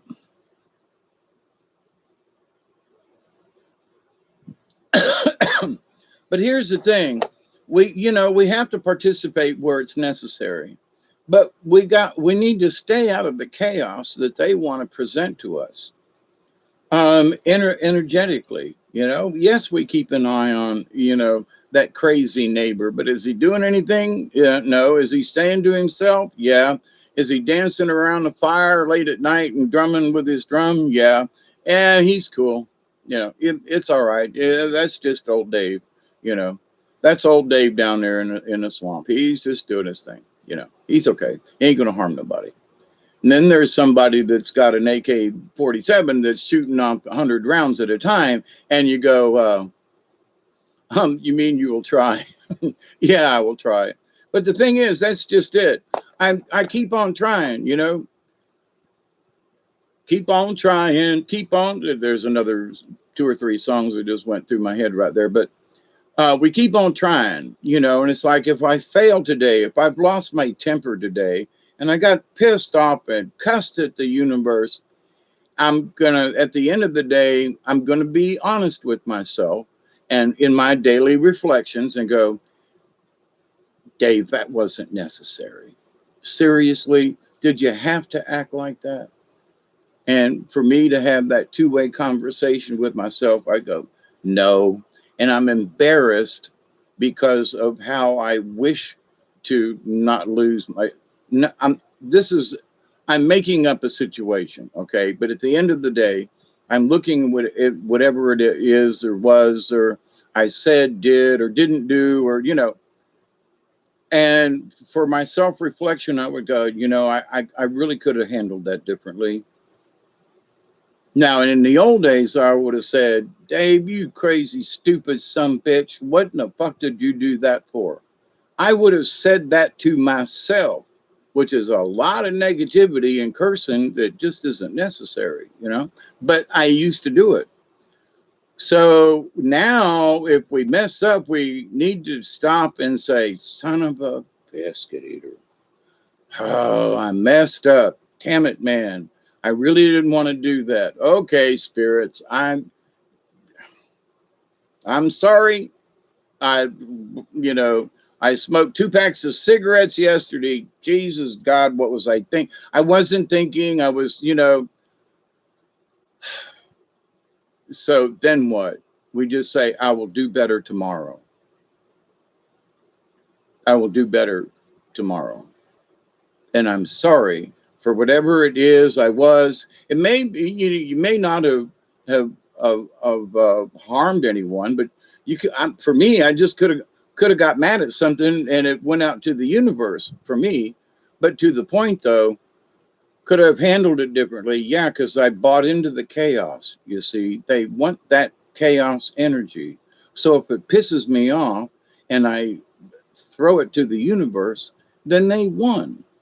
Now they don't win for long because my pissed offness and whatever don't last long like it used to. It used to last for hours, days, weeks, months, and years. Now a minute or two and it's out of there. It's out of the being mad stage or the angry stage. Now I can be angry over it again, but I have to take the emotions out of it because I don't really want that in the universe, right?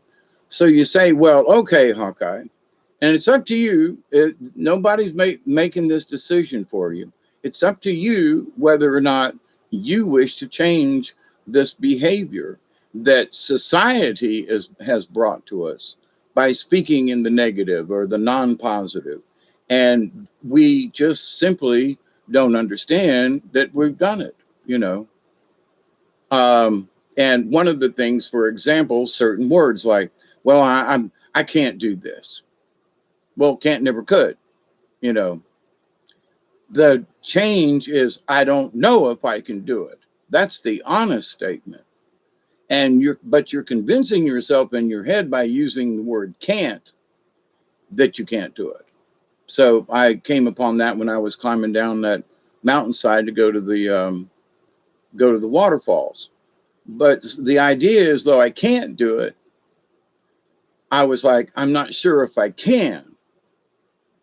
That's a true statement. It's not a negative because after having fallen in the river the day before and having, bruises, I still got bruises, by the way, but it's almost a month later. So, but the idea that, and yes, I still hurt. and it has slowed me down. But in that though, I don't want to stay in that mode. So I look down the trail and I go, I got this. We just be careful. And if I get to a point where I don't think I can go, and where I don't think I can, you know, that I can always turn around and go back. So instead of convincing myself I can't do it,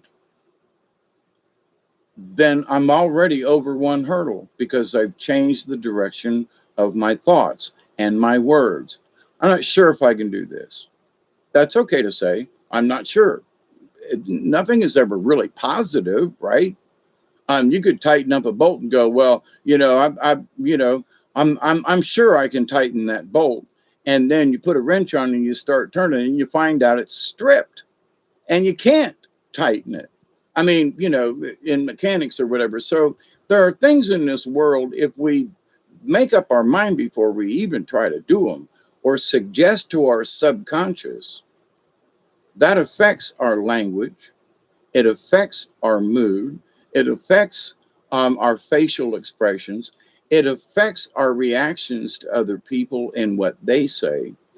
And in the long run, how we react to the universe should really, be our primary goal. Because if I give honor and respect to the universe, then I can cut everything else will be covered, you see. But I have to be conscious of it. I have to be aware that I said some really crappy things that I didn't really mean to. And if they're coming out of your mouth and you realize it, then shut up. Seriously, just shut up and go, you know what? I realize that and that is the key, to realize what it is you're saying out loud and what it's conveying to the universe. Well, I don't give a fuck. Okie dokie. That's what you're conveying to the universe. Is that truly what you want? When people start getting that way, I just let them and find somewhere else to be. I got better things. Yeah. I'm like smoking this joint, for instance. My 4th of July burn is still healing my poor thumb. Oh my God, it's always abused.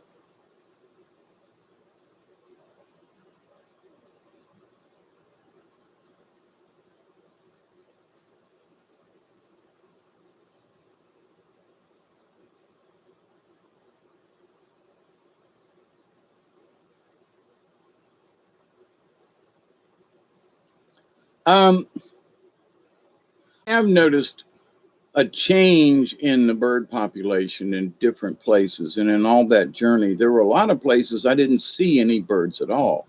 Like up in the mountains where I expected to see more birds. You said healing after a month. Oh, I got it. Yeah, I'm not healing after a month. Yeah. Um, there have been mass die-offs. Yeah. And it depends on where you're at and what's going on. If you're anywhere downwind of a nuclear reactor, big or small, and they have to dump stuff into the atmosphere, but there's all kinds of just weirdness going on. I mean, for example, and this is just part of the overall scenario, the our magnetopause, the magnetic thing around us, around the Earth, collapsed. We got hit really hard by a solar thing. My YouTube keeps pausing. Yeah, I'm using a different browser. Maybe it wasn't me, but anyway, it is, Saturday night, kind of thing. So yeah, the internet has been wonky, even here. I mean, for example, I've had to sign back in to a couple of things that I sign in with your uh, uh, Gmail account or whatever, and I'm like, how did y'all forget me? You're sending me emails, but the channel says I'm not signed in. Interesting. But anyway, so there's been some wonky things going on, but you know, there are cosmic things going on, and that if a certain area is hit and there's a concentration of birds with certain solar energies and stuff, it's just going to fry a poor bird's brain. Okay. I mean, it just, but here's the other thing. Why did they take canaries into coal mines?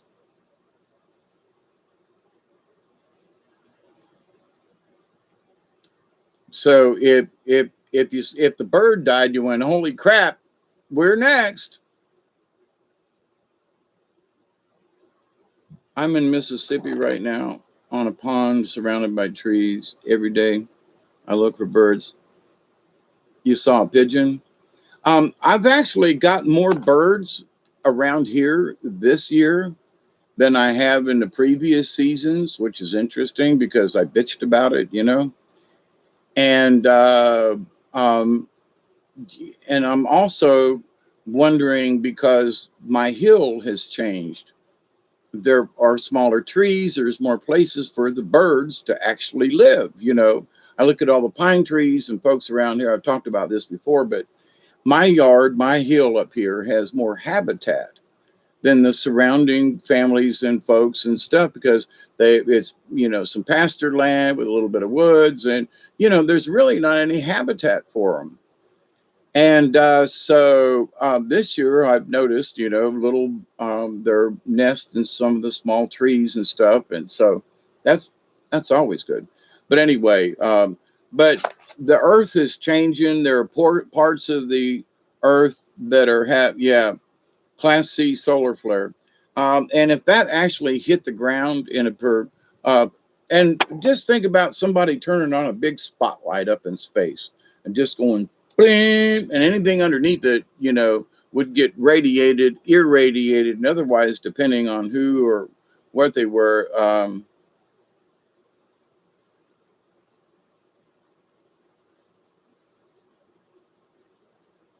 Well, see, if they're I didn't know about the eye part, and if I think about the eyes, and if they were flying and they're up in the sky, very susceptible, you know, and a solar flare came in along with, you know, if there are testing 5G and so forth, a combination of both of the above could have, you know, fried them. But eyes, you know, that's I didn't hear that part of the twist.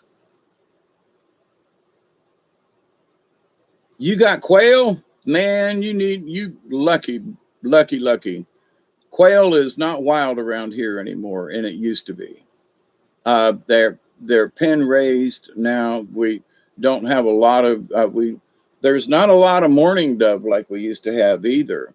Pigeons, nah, we don't have them here. Maybe in town or something, but we don't have pigeons.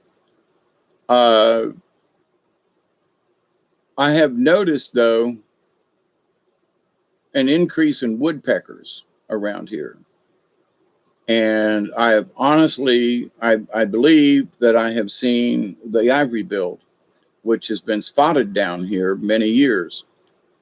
And one of the last places the ivory bill was seen was along in the swamps of South Georgia, along the Ochlockonee and Little Ochlockonee and these riverheads and so forth, because of the trees and the forests and so forth. But anyway, so but with this understanding though, there are changes coming.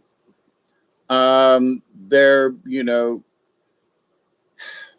let's just say, you know, what would happen if we woke up one day and all the residents of a particular county, not any particular, but just a county, that they all just fell over and died and nobody knows why, just like the birds.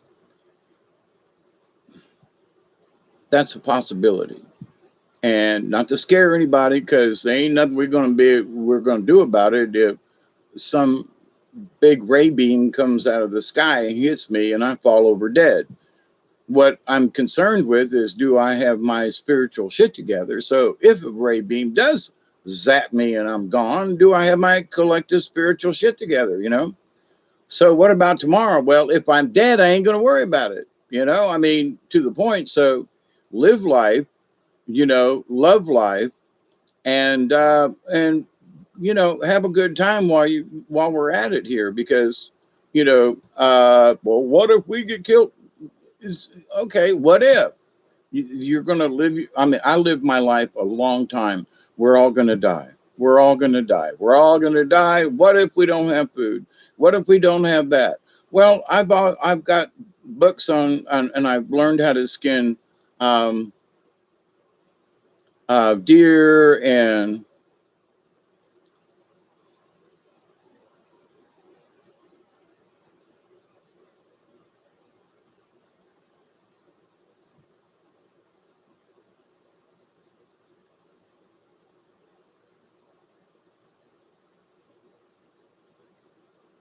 the happening. Um, well, years ago, there are those of us who is like, the event is coming soon. Well, what event? And has that bit showed up yet? You know what I mean? Or bastard. Um, or mofo, as we might, because, well, the event is coming soon. Well, did any of that did any of that happen? But I do see that there are things happening now. The the the consciousness of people have changed. Like I was saying, brothers and sisters and all the folks along, people are recycling where 10, 15 years ago they were bitching and complaining, and now they're just doing it, you know. And so their children, it was natural to them because they grew up recycling versus us old farts who had to learn to recycle. Okay.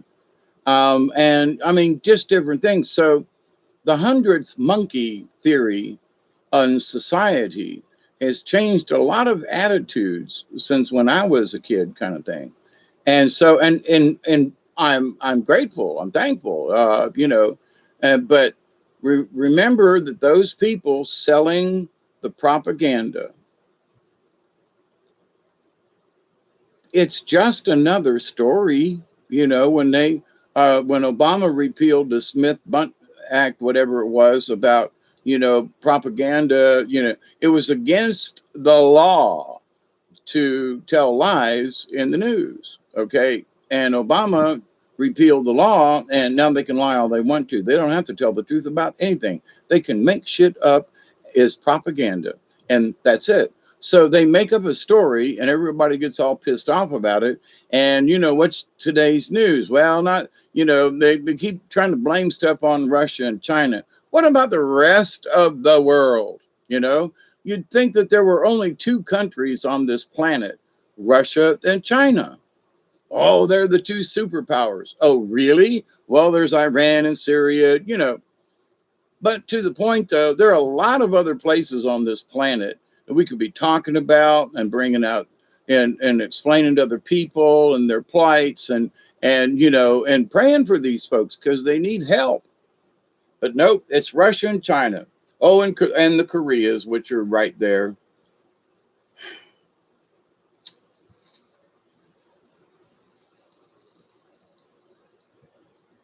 And I'm telling you, in the 2,000 miles that I traveled, I didn't see any Americans who were like willing to go to war, that were ready to go to war with, especially with each other.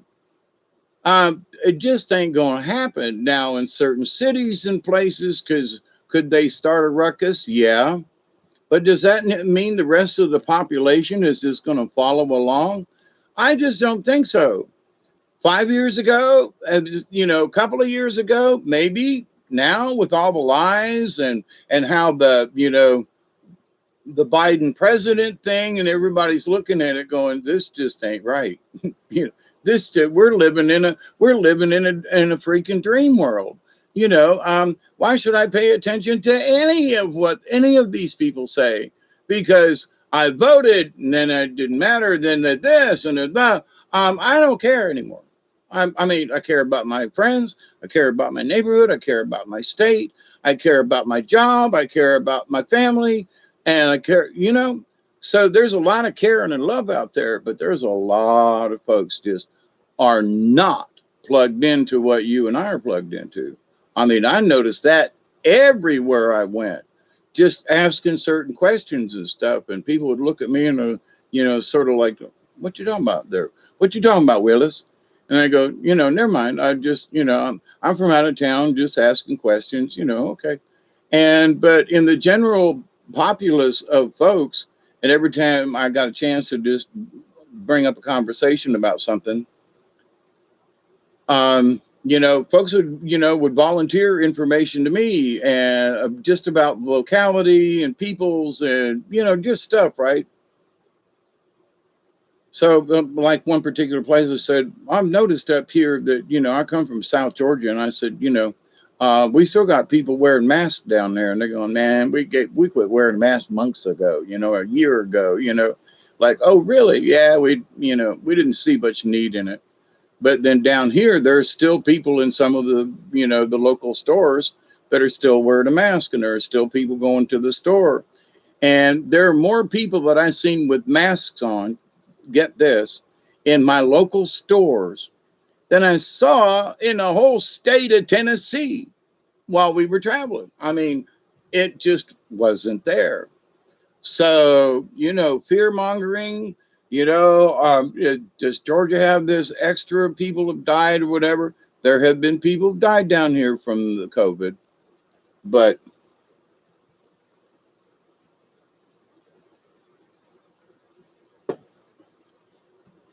most of those folks that passed around here also had a lot of other problems, like my friend Marcia. God bless her, she's on the other side, but she had a lot of stuff wrong with her. And a cold would put her down, just as the simplest of things. And whether or not it was COVID or just the plain old flu, either way, and I think she had had a shot, but whatever it is, though, she had a lot of other complications, and the other folks that were passed around here were very elderly, were very sickly, and in my humble opinion, it wouldn't have taken much to take them out. You know what I mean? I'm trying to be nice about this, but in the realm of age and stuff, I mean, I'm still in a way fairly healthy, but something could come along and knock my socks off. I know I need to go to the doctor and get a blood checkup and see, because I feel like there's something different in my body going on, and I don't know what it is. There are no outward symptoms, but I've had so many brain concussions that my sleep time, there are too many times when I'm sleeping when I should be awake, and I'm not, so many years of amphetamine abuse, but at the same time, there towards the end, when I was going to the doctor, I was taking amphetamines daily to keep me awake, literally, because I've had so many head concussions, and certain parts of my brain, I can feel them kind of go off on, it gets fuzzy there. And, then it doesn't take long, and I'm looking for a place to pass out. So the older I am, here's the thing. When I think back on a few years ago, I was actually worse than I am now. So now I think, wow, I just slept for the last 2 days, or I didn't get much done, and I have to stop and think, yeah, but you're not as bad as you were. See, there's the thing. Well, I didn't get anything done. I'm getting worse.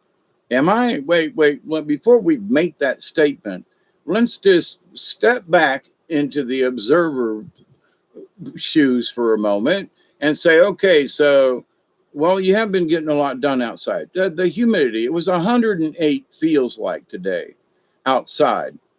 I don't do well in the heat. So am I going to go outside and crank up the weed eater like I really want to do? No. Why? Because it feels like it's 108 and I don't do well in the heat. Doesn't have anything to do with my age, but it does. But to the point, I have to understand my own personal conditions. So, well, I didn't get anything done like I wanted to do today. It was 108. It was 94 or something, feel real temperature or something, and was like feels like 108. Anyway, it was warm outside, but yeah, it felt nasty. So no, I avoided going outside too much today, and I really wanted to be outside, but realized that just by walking outside, I was breaking out into a heavy sweat. This just ain't gonna work, you know.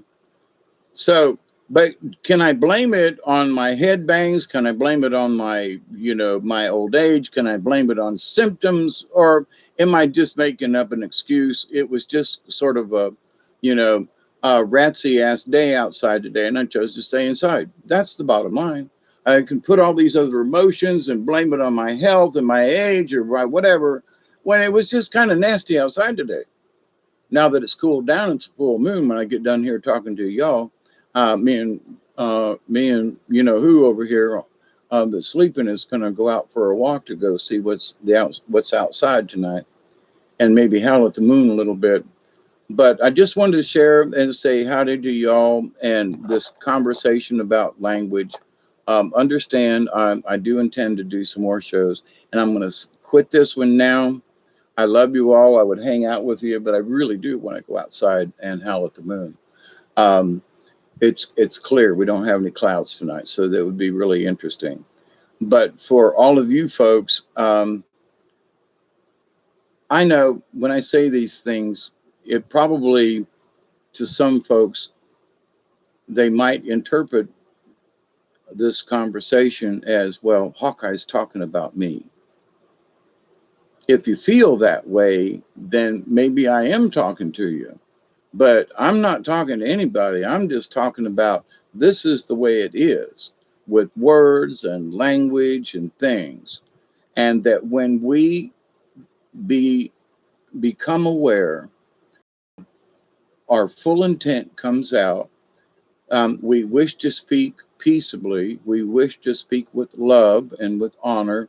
When we make up our mind to do these things and to change how we speak and interact with not just each other, but the universe, all that energy changes, you see. So I have felt these changes in myself when I used to cuss myself all the time. Oh, you goddamn clumsy fool, you stupid idiot. I mean, I was on myself all the time. And somebody said, why are you cursing yourself? Do you know how many times you cursed yourself today? And I was like, no. And they were like, well, you cursed at this and you cursed at that. And you've cursed yourself 10 times today. And I was like, I really don't want to do that. Oh, you fucking idiot, you stupid shit. So if you say, well, now that was stupid versus I am stupid, the act or the event or whatever was stupid. You don't push it. Well, I'm the asshole. Well, no, what you did was act like an asshole. Are you an asshole? No, but you were acting like mine. Okay, see, well, it ain't the same, but it's close. You're imitating versus, but if you're doing it all the time, then maybe you do have some asshole in you that you're trying to get out. That just doesn't seem right, right? And coughed at the moon. Quit saying what kills me.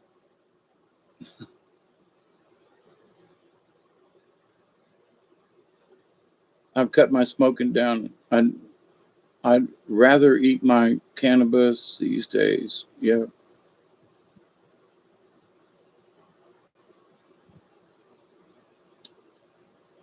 But anyway, but to this point of understanding and stuff, when we share laughs with each other, I there are times when I just chuckle all the way down to my, to my rib cage. And um but and there are different degrees of assholes too. There is the supreme master asshole that could cover a city block. And then there's a little tight, pinched up sphincter ones that you couldn't get a pin up there. And then there are those who can flex that thing, and talk to you. Them are the supreme being assholes when that pucker goes like this and talks to you. But anyway, but in this realm of stuff, let's pay attention. Do you have to? No, it's up to you. But then at the same time, if you're telling yourself and others, well, I want to learn to be a better spiritual being and I want to learn these other things, but are you okay? Then in order to be a better spiritual being, you've got to learn this lesson. You have to learn that what you're speaking and how you're speaking and how you behave has a lot to do with your spiritual awareness and stuff. And however bad you've got the negative drone in you, where I can't do that, well, I shouldn't, or I can't, or we, whatever it is, however the don'ts and the won'ts and the can'ts and when you convince yourself before you ever get a chance to do something that you can't do it, then that's just silliness, right? So we have to catch ourselves and be aware that sometimes maybe it's an outside influence that's trying to convince us, not necessarily take over our bodies, but like, well, you can't do that. You can't climb down that side of that mountain and go to that waterfall. You fell yesterday. Okay, but you can't do it. Well, I don't know. Maybe I can. Well, but you can't. So there's that part of your brain that's like, the negative. It's the chaos of the world going. Nah, can't do it. When your brain says, well, how am I feeling? Well, I'm sore. Well, can I walk? Yeah. Is there places to step? Yeah. Are there places to grab onto? Yeah. Okay, then I think this is doable then. Versus I can't. Now I know I keep using my vacation and stuff, but it's a very apropos situation in that had my sister convinced herself she couldn't go down, and her daughter and son-in-law had to go up there and convince her that Dave made it down. He fell in the river yesterday, and we'll help you get down too. And she came down, but she'd convinced herself, I can't do it, can't do it, can't do it, can't do it, and she did, and was glad she did. So, but to the point, there in that 30 minutes of time there while we were there, probably a little longer, but I mean, and her coming down the side and getting to there and everything, and then walking back up, that she went from no, this ain't happening to I'm so glad I did. And so, especially if, her daughter and son-in-law jumped in to help her, but to the point though, when we say we can't, maybe it's like, maybe I need help to do this. And the help could be a walking stick. The help could be a friend. The help could be a lot of stuff. The help could be a prayer to the universe. So in our communication with the universe, we're coming up on a 20, ain't we? And I'm going to hit one more time with you. And I swore I was only going to do 2 hours. So, oh no, it's 1:55. I was looking at wrong. Your id, your ego, and superego are playing Connect 4 in your brain for control of your thought patterns. Yep. I realized today I'm already being spirit. I saw something today. I'm seeing the world spiritually now. Good. And here's the thing, whether you see it or not,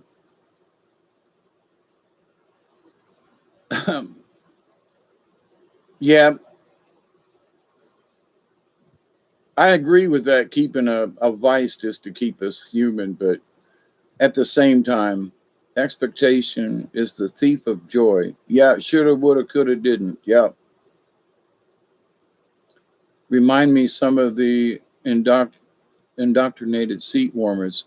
I'm trying to save you. Yeah, and the harder you, the louder you scream. Um, the Crosby, Stills and Nash song. You're screaming too loud. No one can hear you. I see the light, it is turning pale. And into this and into the sunset we are watching you sail. Yeah, I can't remember which the name of the song at the moment, but anyway, it's about David Crosby and how they saw him. You have more than one vice, but okay, maybe it's just human nature to be the way we are. Like, anyway, um,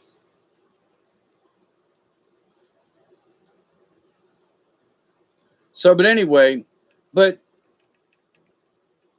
for those folks, and if you train yourself to listen for certain keywords, and again, that's going to be in another session. I'll bring up keywords more and discuss this. But as part one of this series, um, please understand the change comes within each of us. When we realize it, whether or not we actually want to participate. There are some folks who are like, I'm going to say fuck whenever I want to. Okay. And I don't give a damn about the universe. Okay. All right. Because they don't get it. They just is. And they're good people. They're, but at the same time, the rebellious side of them is that the rebellious side of me says, I know I can say fuck anytime I want to, but should I? Morally and spiritually, should I use it? Should I just arbitrarily do these things and, because I'm not paying attention to what I'm saying? What is that energy that I'm spouting out? What is this energy I'm conveying to the spirits around me? So if I'm trying to live in harmony with the spirits, good and the bad, whatever is around me, right? Then hollering and screaming and cussing all the time is not getting my point across to those critters and entities and energies that I want around me. So if I want good energy around me, if I'm cussing and fussing all the time, that's that negative, I don't want to go near there. So if you're more of a blessing all the time and, you know, um, realizing, how we're saying things and if we're being positive, it just, and it's not hard. We just pay attention, and realize. So, but there are those folks who still say that I'm crazy as hell in this thinking, but there are lots of people besides myself who they teach this at colleges, especially up in Carrollton, Georgia. I can't remember the name of the college up there, where my friend went to school, and they started talking. They started a profession. They started it 40 years ago, and he came by a couple of years ago, and we had lunch and dinner together, and it was amazing that at that time I was learning to speak in the positive, and that's what his degree was in college. They'd actually created this special whatever. I can't tell you what it is, but you can go to school and it is now officially taught and so forth. There's a curriculum. So, and is it effective? I've given you in my lifetime all positive examples of how changing your speech, you're changing your attitude with yourself and how you're conveying yourself to others, even though you kind of sort of don't give a damn, but you do. Check your attitude. Maybe you really do care, but how you care about what other people think of you. Is that, well, I want them to know me. I want them to respect me. So, but if I'm cussing and screaming all the time, there's not much to respect, right? If I'm doing something else and I'm all the time criticizing other people without giving an alternative, I realized that that's some of the things that I was doing. I was just criticizing, but I wasn't, there weren't any answers. So, well, here's the problem. So I told my spirit guides, I said, look, you want me to talk about this? We have to have, I got to have solutions to be able to talk to these folks with. You can say, well, this is this. Okay, fine. Well, I can't do anything about earthquakes, and stuff like that. But if you live in a prone area, please, do what you can to relocate or something, or be prepared, or, it is what it is. If that's the choice you've made, then okie dokie, you know. Hurricanes are around us. I could move, but, something else would come up, like tornadoes in Ohio, So, but we had tornadoes down here, and we had flash flood warnings here yesterday, today. Backyard's full of water. 4 inches of rain yesterday here in Southwest Georgia. It rained like a mother, let me tell you. And the river went down, and now it's like perked, and now it's headed back up because all this water in my backyard and upstream has not hit the big rivers yet. And it will. So river's fixing to go back up. And I was really looking forward to what to go doing some paddling. But anyway, so it's up to you whether or not you wish to participate in this. Nobody's making you, but if you are truly trying to be the best that you can be, then it's essential. I say in the universe of things, it's a must. It really is. As much as I'd like to, I met Jeffrey, and I have realized recently that some of my family members don't see the genius in some of my sarcastic commentary. And David, to that point,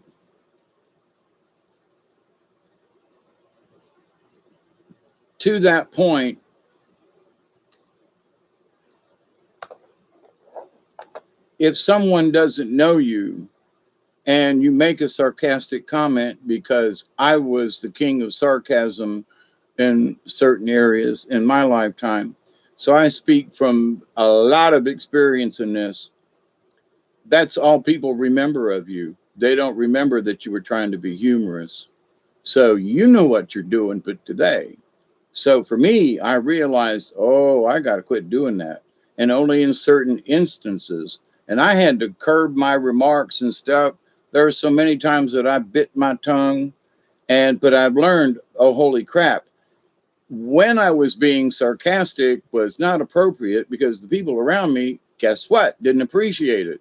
So for me, if I noticed that nobody appreciated a particular joke, like a story that I was telling, or, with puppets and the storytelling thing, if people lost interest in it, I picked up on it right away and did something about it. So if the story went flat, I did something to make the story more lively or something, embellish it or something. But in telling of a story, if it was just flatlined and there was no humor, there was whatever it was, it just wasn't there. Yeah, pour fire on the fire. But to the simple point, though, then we in our spiritual journeys, what I learned was that when I'm around those kind of people, to not be sarcastic, because they don't get it. It had pissed them off. They took it the wrong way. So I stopped doing it. And all of a sudden, the people at the theater was like, wow, people said you were so hard to work with. And that, and I was like, yeah, I've changed, wow, because my sarcastic remarks. And, so my reputation at the theater, because of remarks other people were hearing, my reputation preceded me. And what I found out is I didn't like what they had insisted that I was. was I was this sarcastic, hard to get along with person. And all I did was argue. And I went, no, that's really not me. But that was their impression for whatever reason over the years and my behavior and other people listening and other folks talking. And I did not want to be remembered that way. And I'm not now. I changed. And for several years, people who wouldn't have me in their show had me as their main characters in the show, or who, trusted me to build their sets and light them. And, I mean, so I went from being an outcast to thank God you're here. And a lot of it was because I had acted or reacted in a particular way. And that when I took care of myself, all these other people, this is the wrong choice of words, but everything sort of fell into line. They weren't overreacting to something when I was just being a sarcastic asshole. And well, that's just me. Yeah, but everybody thinks you're, well, that's not really what I want people to think of me as, though. So so be careful.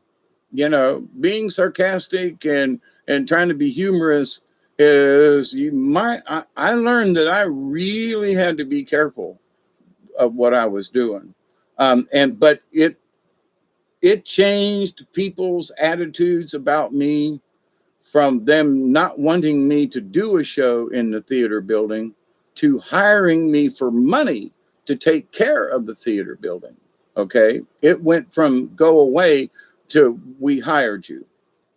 So do I know that it makes a difference? Yes.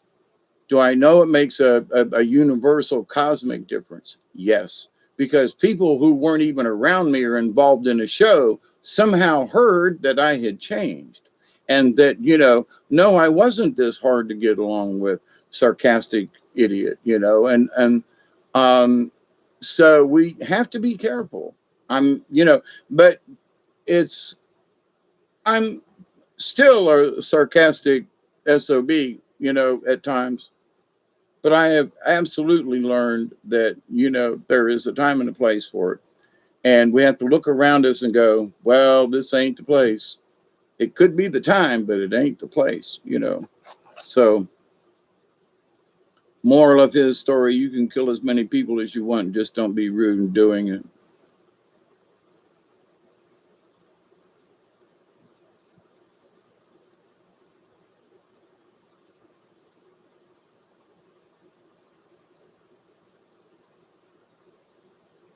I must have missed something up there. But anyway, to the point though, understand it for yourself. Understand it that it does matter, and you can be yourself. But other people might not understand it, and you say, "Well, I don't care what other people think." But in the language and of building the bridges and the gaps in the universe, so that we can all communicate and understand what we mean. When somebody looks over there, they go, that David Castle, he's that sarcastic guy, okay. So, but see, then, wait, that David Castle, he's the sarcastic guy. Is that what you want? I mean, wait, that's your identifier? I'm just saying, because that's the way that's what they had done to me with the theater and stuff. But anyway, I'm not going to drone on about this, but it is very important for our higher beings, our higher selves. We got to take care of this, because if we don't resolve it, then you say, well, I can say whatever I want. Well, that's your ego talking. There is that I can do whatever. Okay, but should you? From the morality of it. Well, but there's nobody around. So, should you still act like this? Just, a limb fell out, almost hit me on the head today, came off the roof and scared the cats away. Thank God it was a small one. But it was like, none of us were expecting that. But did it make a sound? Oh, hell yeah. and it made a thump when it hit the ground at in front of my feet, as it came by my head kind of thing. So yes, so even though the tree didn't fall, but it still had an effect on us, the grass, me and the cats, and how we reacted. So if nothing's around, would it still affect something? Yeah, it still fell. I still have to go out and pick that limb up. I mean, there's still an effect because that it caused. So when we look at the universe and our place in it, how do you want to be remembered? For yourself. I'd look back and said, I don't want to be remembered as that person. No. And I can change it. And I did. But it requires looking at yourself a lot and going, this isn't necessary. Well, yeah, but I am who I am. Yeah, but really, honestly, should you be like that? I mean, yeah, well, I am who I am, and yeah, but you want to do better, right? Yeah, well, in the language of the universe, then look at yourself and just simply say, maybe this behavior is no longer necessary. I can still make jokes and stuff and have a good time, but do I have to be remembered as, some, pig-headed, no, I make a choice. All right. So language. Next time up, I'm going to present some words and phrases that we can discuss and for you to check in your own language and how you speak. Say, excuse me, but could you please take your barrel of monkeys way over there? That'd be great. Yeah, I accidentally killed a spider today. I killed one on purpose, but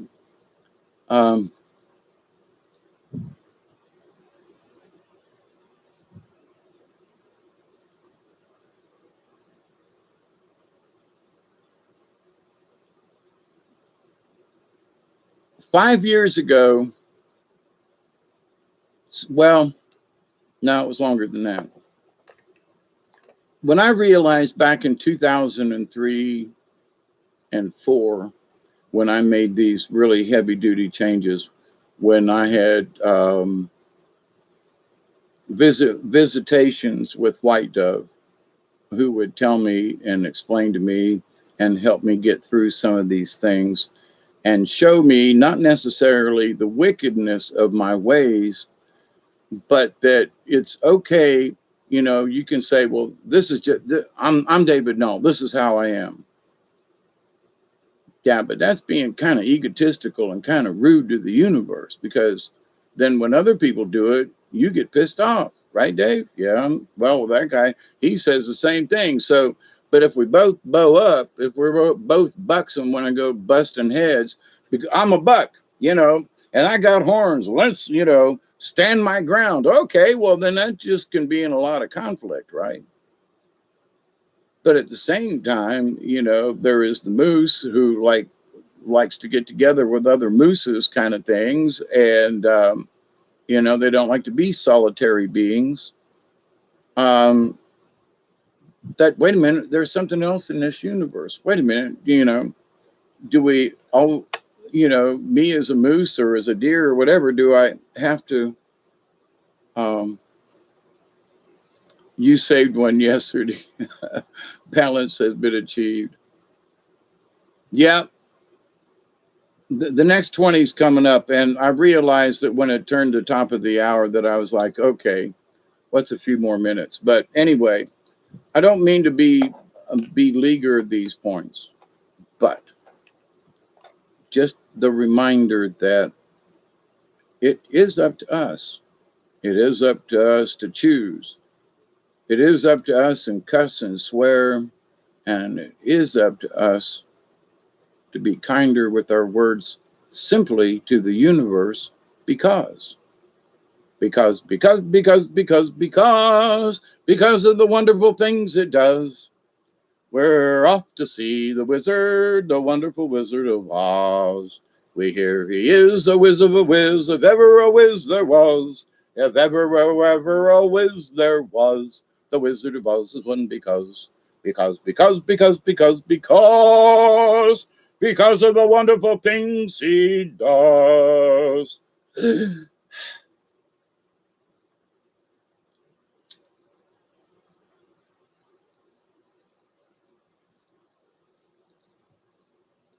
But oh, that magic feeling, nowhere to go, nowhere to go. On sweet dream, get on the bounce and drive that tear away. She came in through the bathroom window, protected by a silver spoon. And now she checks her head and wonders by the banks of her own lagoon. Didn't anybody tell her? Couldn't anybody see? Sundays come along on Monday, and Monday come along to me. Oh, yeah. They say she was a dancer. Now I'm singing Beatle tunes. At 15 clubs a day. And how I thought I knew the answer. She could feel, but she could not say. Is it any wonder?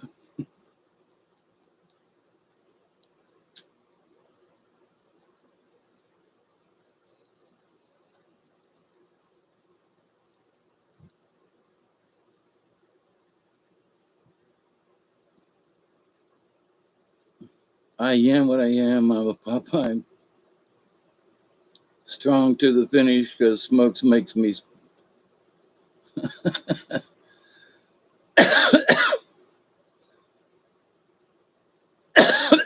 Alex, yeah, 217. I'm gonna be out of here after the 20. So because I'm tired and I haven't really had any supper, and I got on here as late, but it is Saturday. Another Saturday night, and I ain't got nobody. I got some money because I just got paid. I just need someone to talk to. I'm in an awful way. Dum, bum, bum, bum, bum, bum, bum.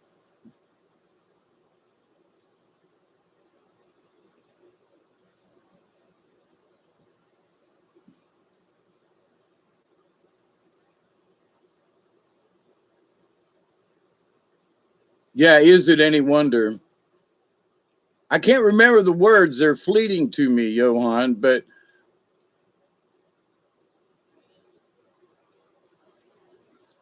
yeah, I remember it. But man, I had two books of the Beatles. I had every Beatles song that they ever wrote and the music and everything. And my son decided that he would abscond with it. And so, but anyway, yeah. Um, Eleanor Rigby picked up the rice in the church where the wedding had been. No one can see. Look at him working, donning his socks in the night when there's nobody there. What does he care?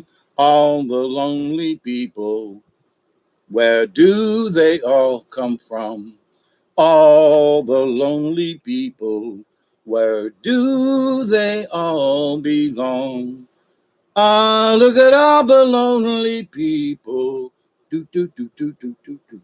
Ah, look at all the lonely people.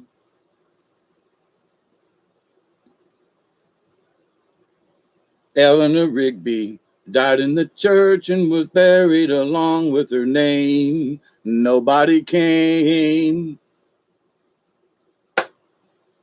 All the lonely people, where do they all come from? All the lonely people, where do they all belong? Ah, look at all the lonely people. Ah, look at all the lonely people. Oh yeah, yeah, that one too, Dave.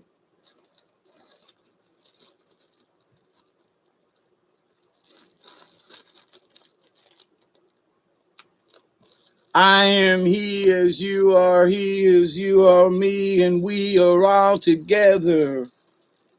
Look at him run like things from a gun, see how they fly. I'm crying, I'm crying, I'm crying.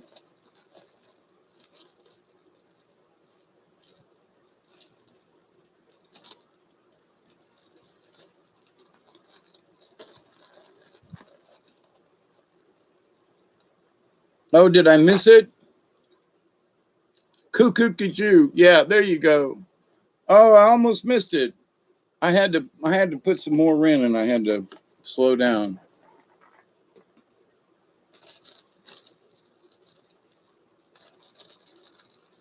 What do you say to a drunken sailor? What do you say to a drunken sailor? What do you do with a drunken sailor early in the morning? Put him in the bunk until he's sober. Put him in the bunk until he's sober. Put him in the bunk until he's sober early in the morning.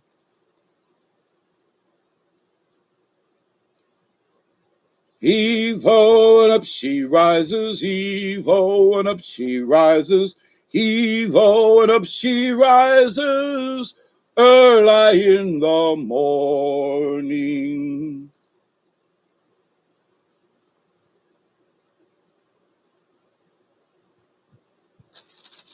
A little bit of a Viking song, just while I was packing my bowl for the 20. Now it's 22, 222.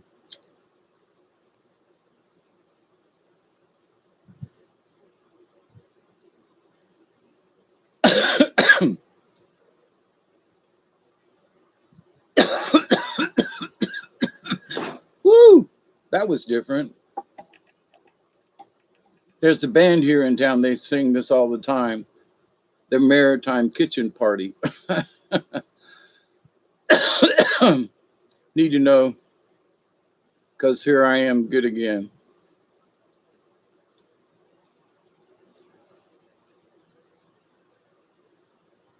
Here I am stuck in the middle with you. In a way, that's sort of how I feel sometimes, you know. I almost got out the cards earlier and was going to do some card readings for folks if y'all wanted it.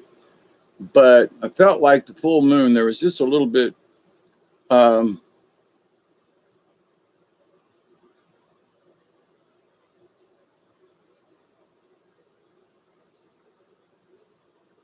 the moon looks a little odd.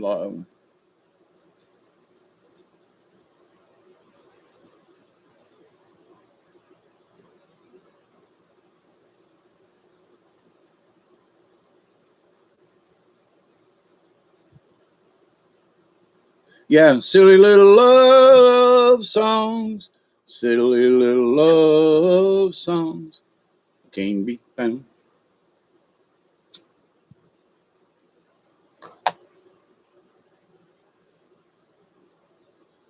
Admiral Halsey notified me he had to have a coat or he couldn't get to sleep.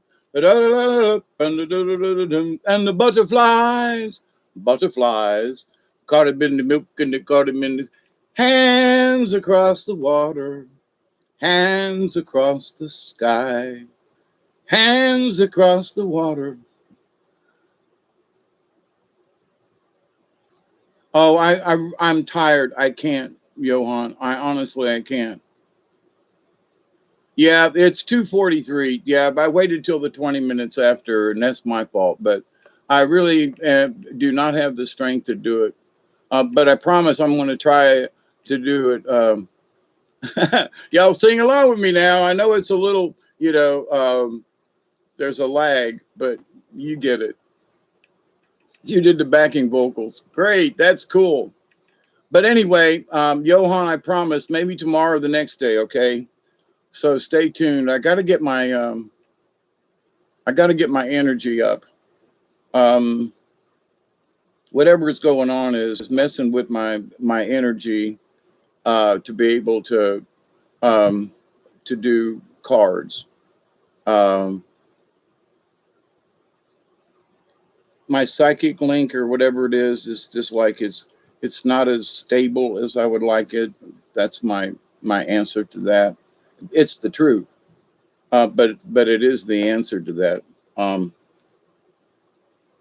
when I don't feel the connection is stable and it's like a little wavy in the universe, I'm doing card readings for folks because I considered that you got to have your shit together when you do it kind of thing. It's to me, it's just not a haphazard. Let me pull a card for somebody just out of the hat, arbitrary. Is that really good? Was I really in tune?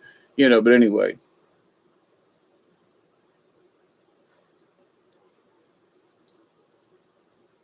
come on, baby, let's do the twist. Come on, baby, let's do the twist. Rocking and a rolling, and kind of do it like this. We just entered Leo. It's gonna be a bit spicy. Yep.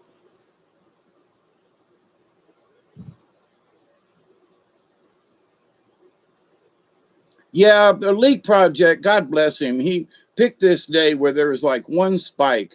And if he'd looked at the Schumann resonance 2 days earlier, the whole chart was like charged up. And it's like, look, the Schumann has spiked. And I was like, no offense, dude, but did you see it 2 days ago? It just went literally off the chart. We were spiking the whole day. It was like, wow. No offense to some of these people, but they'll pick this minor thing and talk about the Schumann, and I just go, you guys really aren't paying attention. Well, it spiked yesterday. This tiny little itty bitty, like, did you see it 2 days ago? 3 days ago? Anyway.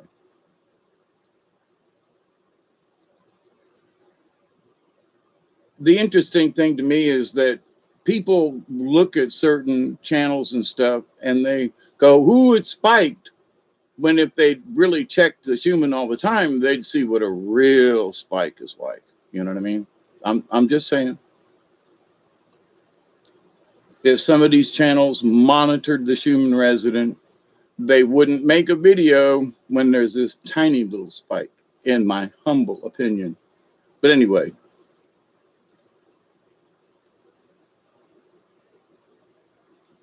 I ran out of gas outside and I got another tank. I went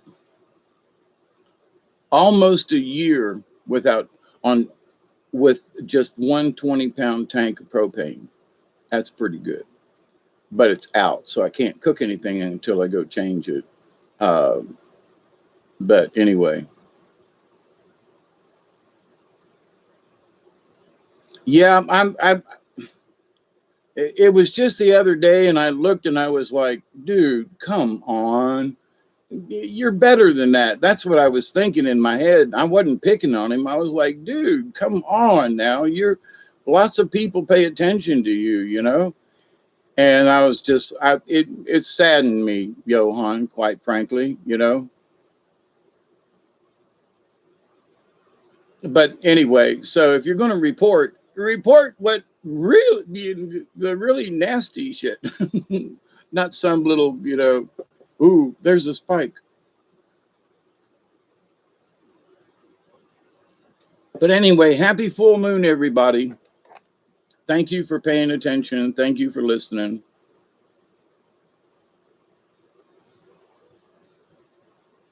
That honey oil just kicked in. But anyway, so I will close this session with a prayer as I always do. And I really do mean it. Honestly, I do. Every day, I continue to pray that each and every one of you, your friends, your family, all of your relatives will continue to learn how to accept and receive and reject those chaos in the universe. But that you will continue to accept and receive the knowledge, the healing, the wisdom, and the blessings from the universe. Each day when I put my 2 feet on the ground, which are several times a day when I have to go pee, especially, and to take Duggar out and to feed the cats. Each time I do, I continue to pray that each and every one of you will continue to learn to accept and receive the knowledge, the healing, the wisdom, and the many blessings from the universe. And as a in between in this prayer, remember that what you say and do really affects the universe. And when you pay attention to the small stuff, it makes the big stuff not as bad or better, you know. But anyway, and each and every day, and I love this law of three. I continue to pray, um, regardless of what you see. I continue to pray that each and every day, that each and every one of you will continue to learn to accept and receive the knowledge, the healing, the wisdom, and the many, many, many, many blessings from the universe. And that you do continue to reject the chaos that comes into our lives.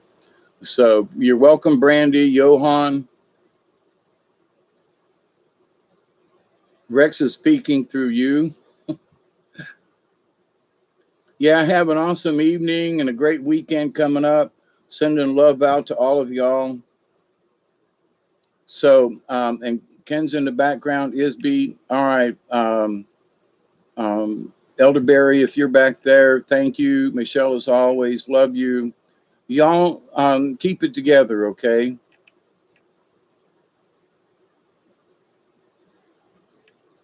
So be safe, be kind, and as we say from South Georgia, TTFN, ta-ta for now.